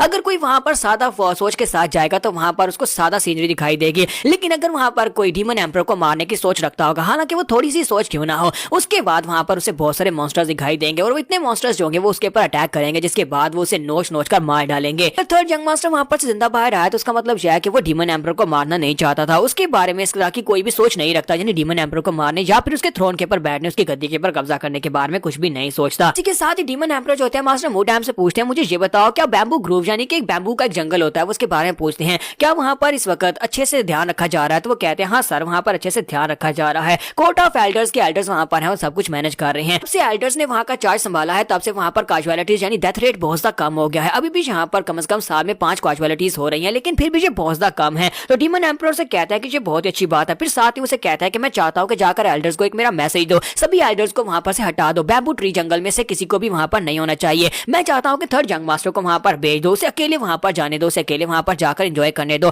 क्योंकि उसने यहाँ पर आउटिंग में जाने के लिए कहा था। उसने कहा कि उसे फ्रेश एयर चाहिए, तो मुझे लगता है कि वहां पर जाकर उसके लिए बिल्कुल परफेक्ट है, उसे वहां पर फ्रेश एयर मिलेगी। इसके साथ ही हमारा नेक्स्ट सीन जो होता है वो बैम्बू जंगल का दिखाया जाता है। तो बैम्बू जंगल में हमारे हाजिन को दिखाता है कि वो अपना बैग उठाकर बैम्बू जंगल में चलता हुआ जा रहा था, जबकि छिपकलियां उसके ऊपर रेंग रही होती हैं और वो इस बात से काफी ज्यादा गुस्सा आ रहा था और कहता है कि वो कमीना डीमन लॉर्ड कहीं का, उसकी हिम्मत कैसे हुई यहाँ पर मुझे इस जगह के ऊपर भेजने की। मैंने यहाँ पर पिकनिक मनाने के लिए कहा था कि मुझे किसी ऐसी जगह के ऊपर भेजे जहाँ पर फ्रेश एयर ले सकूं, लेकिन यहाँ पर इस जंगल के अंदर, इस घने बैम्बू ट्री के जंगल के अंदर मुझे कहाँ से फ्रेश एयर मिलेगी। पता नहीं उस कमीने ने यहाँ पर मेरे साथ ऐसा क्यों किया होगा, मुझे तो समझ नहीं आ रही कि वो मुझसे कौन सा बदला ले रहा था। और इसी के साथ ही वो चलाकर डीमन लॉर्ड को गाली देता है और यहाँ पर एपिसोड 09 का एंड करेंगे। नेक्स्ट एपिसोड में देखेंगे क्या हमारा हाजिन यहाँ पर बैम्बू जंगल के अंदर अपने आप को सर्वाइव करवा पाएगा, क्योंकि ये एक बहुत ही खतरनाक जंगल है। तो एपिसोड की एक्सप्लेनेशन अच्छी लगी हो तो कमेंट करके जरूर बताइएगा, वीडियो को लाइक करना मत भूलिएगा। Thank you. तो इस एपिसोड की शुरुआत में दिखाते हैं कि हमारा हाजिन जो होता है वो यहाँ पर काफी ज्यादा गुस्सा होता है और साथ ही वो रो भी रहा था और कहता है कि उस कमीने डेमन किंग ने मुझे यहाँ पर इस जगह के ऊपर भेज दिया। उसे लगता है कि मैं यहाँ पर फ्रेश एयर ले सकता हूँ, लेकिन यहाँ पर कौन सी फ्रेश एयर मैं ले सकता हूँ, वो बहुत ही कमीना है। और इसी के साथ उसके पीछे से आवाज आती है, क्योंकि उसके साथ यहाँ पर एक एल्डर को भी भेजा गया होता है, उसका नाम डॉग बिल होता है। तो वो उसे कहता है कि सर, लेकिन आप जिस तरह से यहाँ पर डीमन किंग के बारे में रिमार्क्स दे रहे हैं, जिस तरह से उसे गाली दे रहे हैं, मुझे लगता है कि यहाँ पर आपको सजाए मौत दी जानी चाहिए, क्योंकि अगर किसी ने इस बारे में सुन लिया तो उसी वक्त आपका सर काट दिया जाएगा। तो इसी के साथ ही हमारा हाजिन जो होता है जल्दी से पीछे की तरफ घूमता और कहता है कि तुमने यहाँ पर क्या कहा, तुम यहाँ पर क्या बात कर रहे हो, तुम्हें क्या लगता है कि मैं यहाँ पर डीमन एम्परर के बारे में गलत बात कर रहा हूँ। मैं तो डीमन एम्परर को कुछ भी गलत नहीं कह रहा, तुमने गलत सुना है। तो डॉन्गबिल उसे कहता है कि हाँ हाँ हो सकता है कि मुझे लगता है कि मैंने यहाँ पर गलत सुन लिया हो। यंग मास्टर, मुझे लगता है कि मैंने यहाँ पर गलती की है, तो प्लीज यंग मास्टर प्लीज मुझे माफ कर दीजिएगा, मैं यहाँ पर आपसे माफी मांगता हूँ। साथ ही हमारा हाजिन वहाँ पर सोच रहा था, मुझे लगता है कि आज के बाद से मुझे डीमन एम्परर के बारे में संभल कर बात करनी होगी, क्योंकि यहाँ पर तो दीवारों के भी कान है। अगर किसी ने यहाँ पर डीमन एम्परर के बारे में मुझे गलत कहते हुए सुन लिया तो मुझे मार डालेंगे, क्योंकि इन सभी लोगों के लिए यहाँ पर वो सिर्फ और सिर्फ एक एम्परर नहीं है, बल्कि वो यहाँ पर गार्ड का दर्जा रखता है। ये सभी लोग उसे गार्ड की तरह मानते हैं। और इसी के साथ ही उसे कहता है कि तुम यहाँ पर कोर्ट ऑफ एल्डर्स की तरफ से हो। तो वो कहता है हाँ यंग मास्टर, मैं कोर्ट ऑफ एल्डर्स से हूँ। साथ ही उसके सामने अपने घुटने टेकता और कहता है जब तक आप यहाँ पर इस बैम्बू ट्री जंगल के अंदर रहेंगे तब तक मैं यहाँ पर आपका एस्कॉर्ट हूँ, साथ ही आपका बॉडीगार्ड भी हूँ। मुझे यहाँ पर पर्सनली ये जिम्मेदारी दी गई है कि मैं यहाँ पर आपकी सुरक्षा का ध्यान रखूँ। जहाँ पर आपको कुछ भी चाहिए होगा तो प्लीज आप मुझसे कहिएगा, मेरा नाम मार्क डॉन्गबिल है। हाजिन वहाँ पर सोच रहा था कि इस तरह के एक पावरफुल इंसान को मेरा बॉडीगार्ड बनाकर मेरे साथ रखा गया है। मुझे लगता है कि यहाँ पर कुछ ना कुछ तो खास है इस जंगल में, जिसकी वजह से मुझे यहाँ पर एक बॉडीगार्ड दिया गया है। तो नेक्स्ट सीन हमें अगले दिन का दिखाया जाता है। अगले दिन हमारे हाजिन को दिखाता है कि वो बेचारा यहाँ पर उदास परेशान होकर एक बैम्बू ट्री के साथ टेक लगाकर बैठा होता है और कहता है तो ये है वो खूबसूरत सीनरी जिसको एंजॉय करने के लिए मैंने यहाँ पर छुट्टी मांगी थी और डीमन किंग ने मुझे कहाँ पर भेज दिया। तो यहाँ पर एंड के ऊपर एक ही रिजल्ट निकलता है कि मैं यहाँ पर से भागकर नहीं जा सकता, चाहे वो यहाँ पर ह्यूमनली राइटियस अलायंस हो या फिर यहाँ पर डिमोनिक कल्ट हो, इनके हाथे से निकलकर जाना काफी ज्यादा मुश्किल और साथ ही वो रोना शुरू कर देता है। फिर साथ ही बैम्बू ट्री के साथ अपना सर मारना शुरू करता है और कहता है यहाँ पर ये सभी डिमन कल्ट के कमीने यहाँ पर ऐसे क्यों है, यहाँ पर सभी मास्टर्स ऐसे क्यों है, वो मैं यहाँ पर से जाने क्यों नहीं देते, एक बार किसी कल्ट को ज्वाइन कर लो तो इसका मतलब ये तो नहीं है कि हम लोग निकल नहीं सकते। फिर साथ ही वो सोच रहा था मुझे पहले से ये पता था कि ये इतना ज्यादा आसान नहीं होने वाला,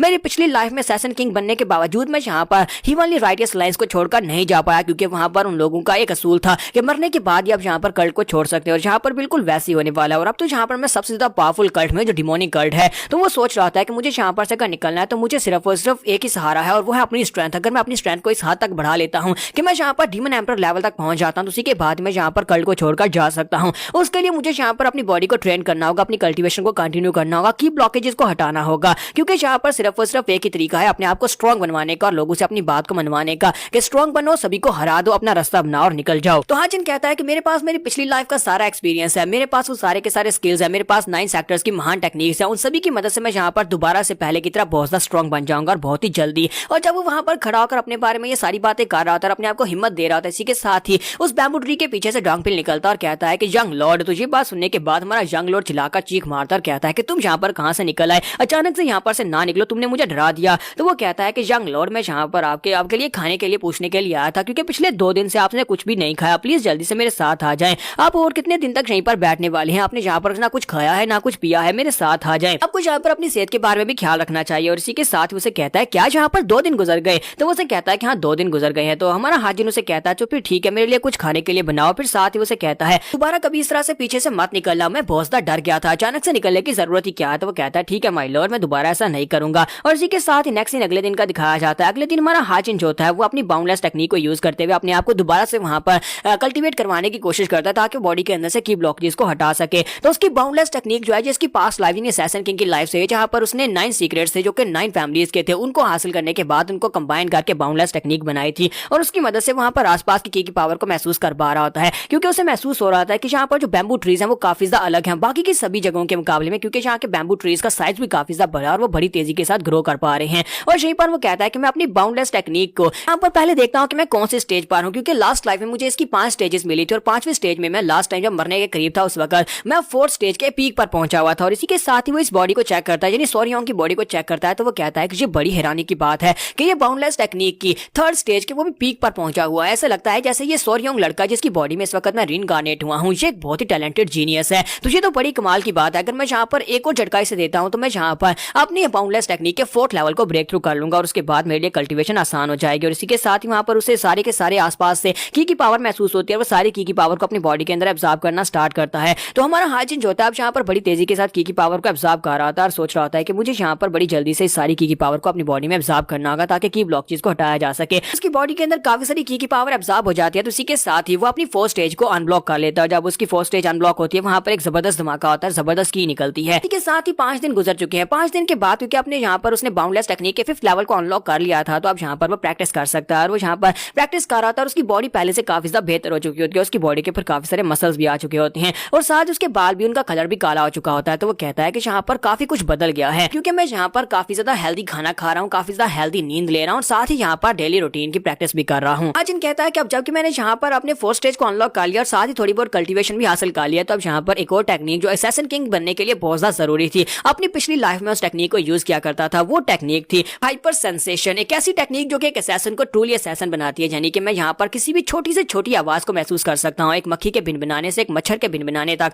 मैं हर एक चीज को महसूस कर सकता हूँ, अपने आसपास में चीजों को महसूस कर सकता हूँ। और एक असैसिन बनने के लिए बहुत ज्यादा जरूरी था कि मुझे यहाँ पर अपनी 5 सेंसेस को एक साथ यहाँ पर अनलॉक करना था और यहाँ पर मैं बिल्कुल वैसे ही करने वाला हूँ। यहाँ पर वो इस टेक्निक को भी अनलिश करता है और इसी के साथ ही वो जंगल के सेंटर में खड़ा होकर वहां पर अपनी इस टेक्निक यानी हाइपर सेंसेशन को यूज करता है। तो उसके आसपास से हर एक चीज महसूस हो रही होती है, हालांकि वो सामने देख रहा था लेकिन उसके आगे पीछे चारों तरफ वो हर एक चीज को महसूस कर सकता है। तो वो कहता है कि मुझे लगता है कि इस तरह के जंगल है, मुझे इस टेक्निक को यूज नहीं करना चाहिए, क्योंकि यहाँ पर तो चारों तरफ कुछ ना कुछ जरूर है, यानी कीड़े मकोड़े हर जगह पर हैं और यहाँ पर इस टेक्निक के साथ मुझे काफी ज्यादा मुश्किल हो रही है। ज्यादा जरूरी बात यह है कि हाजिन ने यहाँ पर एक और टेक्निक टेक्निक को अचीव कर लिया। और इसी के साथ ही बैम्बू ट्री के पीछे से फिर से डोंगपिल निकलता है। तो हमारा हाजिन फिर से चीख मारता है और कहता है कि तुमने फिर से मुझे डरा दिया, मैंने तुम्हें पहले भी कहा था कि यहाँ पर ऐसे मत निकलना। तो वो कहता है कि सर आपका खाना तैयार है, प्लीज अंदर आ जाएं। तुम्हारा हाजिन उसे कहता है कि अच्छा ठीक है खाना तैयार है, लेकिन क्या तुम सामने से नहीं आ सकते या फिर सामने आकर थोड़ी देर खड़े नहीं हो सकते ताकि मुझे पता हो कि तुम वहां पर से आ रहे हो। तो डोंगपिल उसे कहता है कि माय लॉर्ड प्लीज मुझे माफ करिएगा, आइंदा नहीं होगा। और हमारा हाजिन सोच रहा था ये आइंदा भी ऐसा ही करेगा। तो डोंगपिल जो होता है वो यहाँ पर उसे जंगल के राज के बारे में नहीं बता रहा था और उसे शाम होने से पहले वापस लेकर जा रहा था। उसे कहता है कि सर हमें वापस जाना होगा और साथ ही वो सोच रहा होता है कि यहाँ पर किसी ना किसी वक्त भी यहाँ पर मॉन्स्टर्स आउटब्रेक हो सकता है। हाजिन आगे आगे चल रहा था और वो उसके पीछे पीछे चल रहा था। जब वो उसके पीछे पीछे चल रहा था इसी के साथ साइड के ऊपर से जंगल के अंदर वहां पर गहरे अंधेरे में कुछ महसूस होता है। वहां पर उसे एक लाइट दिखाई देती है। तो वो कहता है कि वो क्या था, क्या वो कोई भूत था। और इसी के साथ ही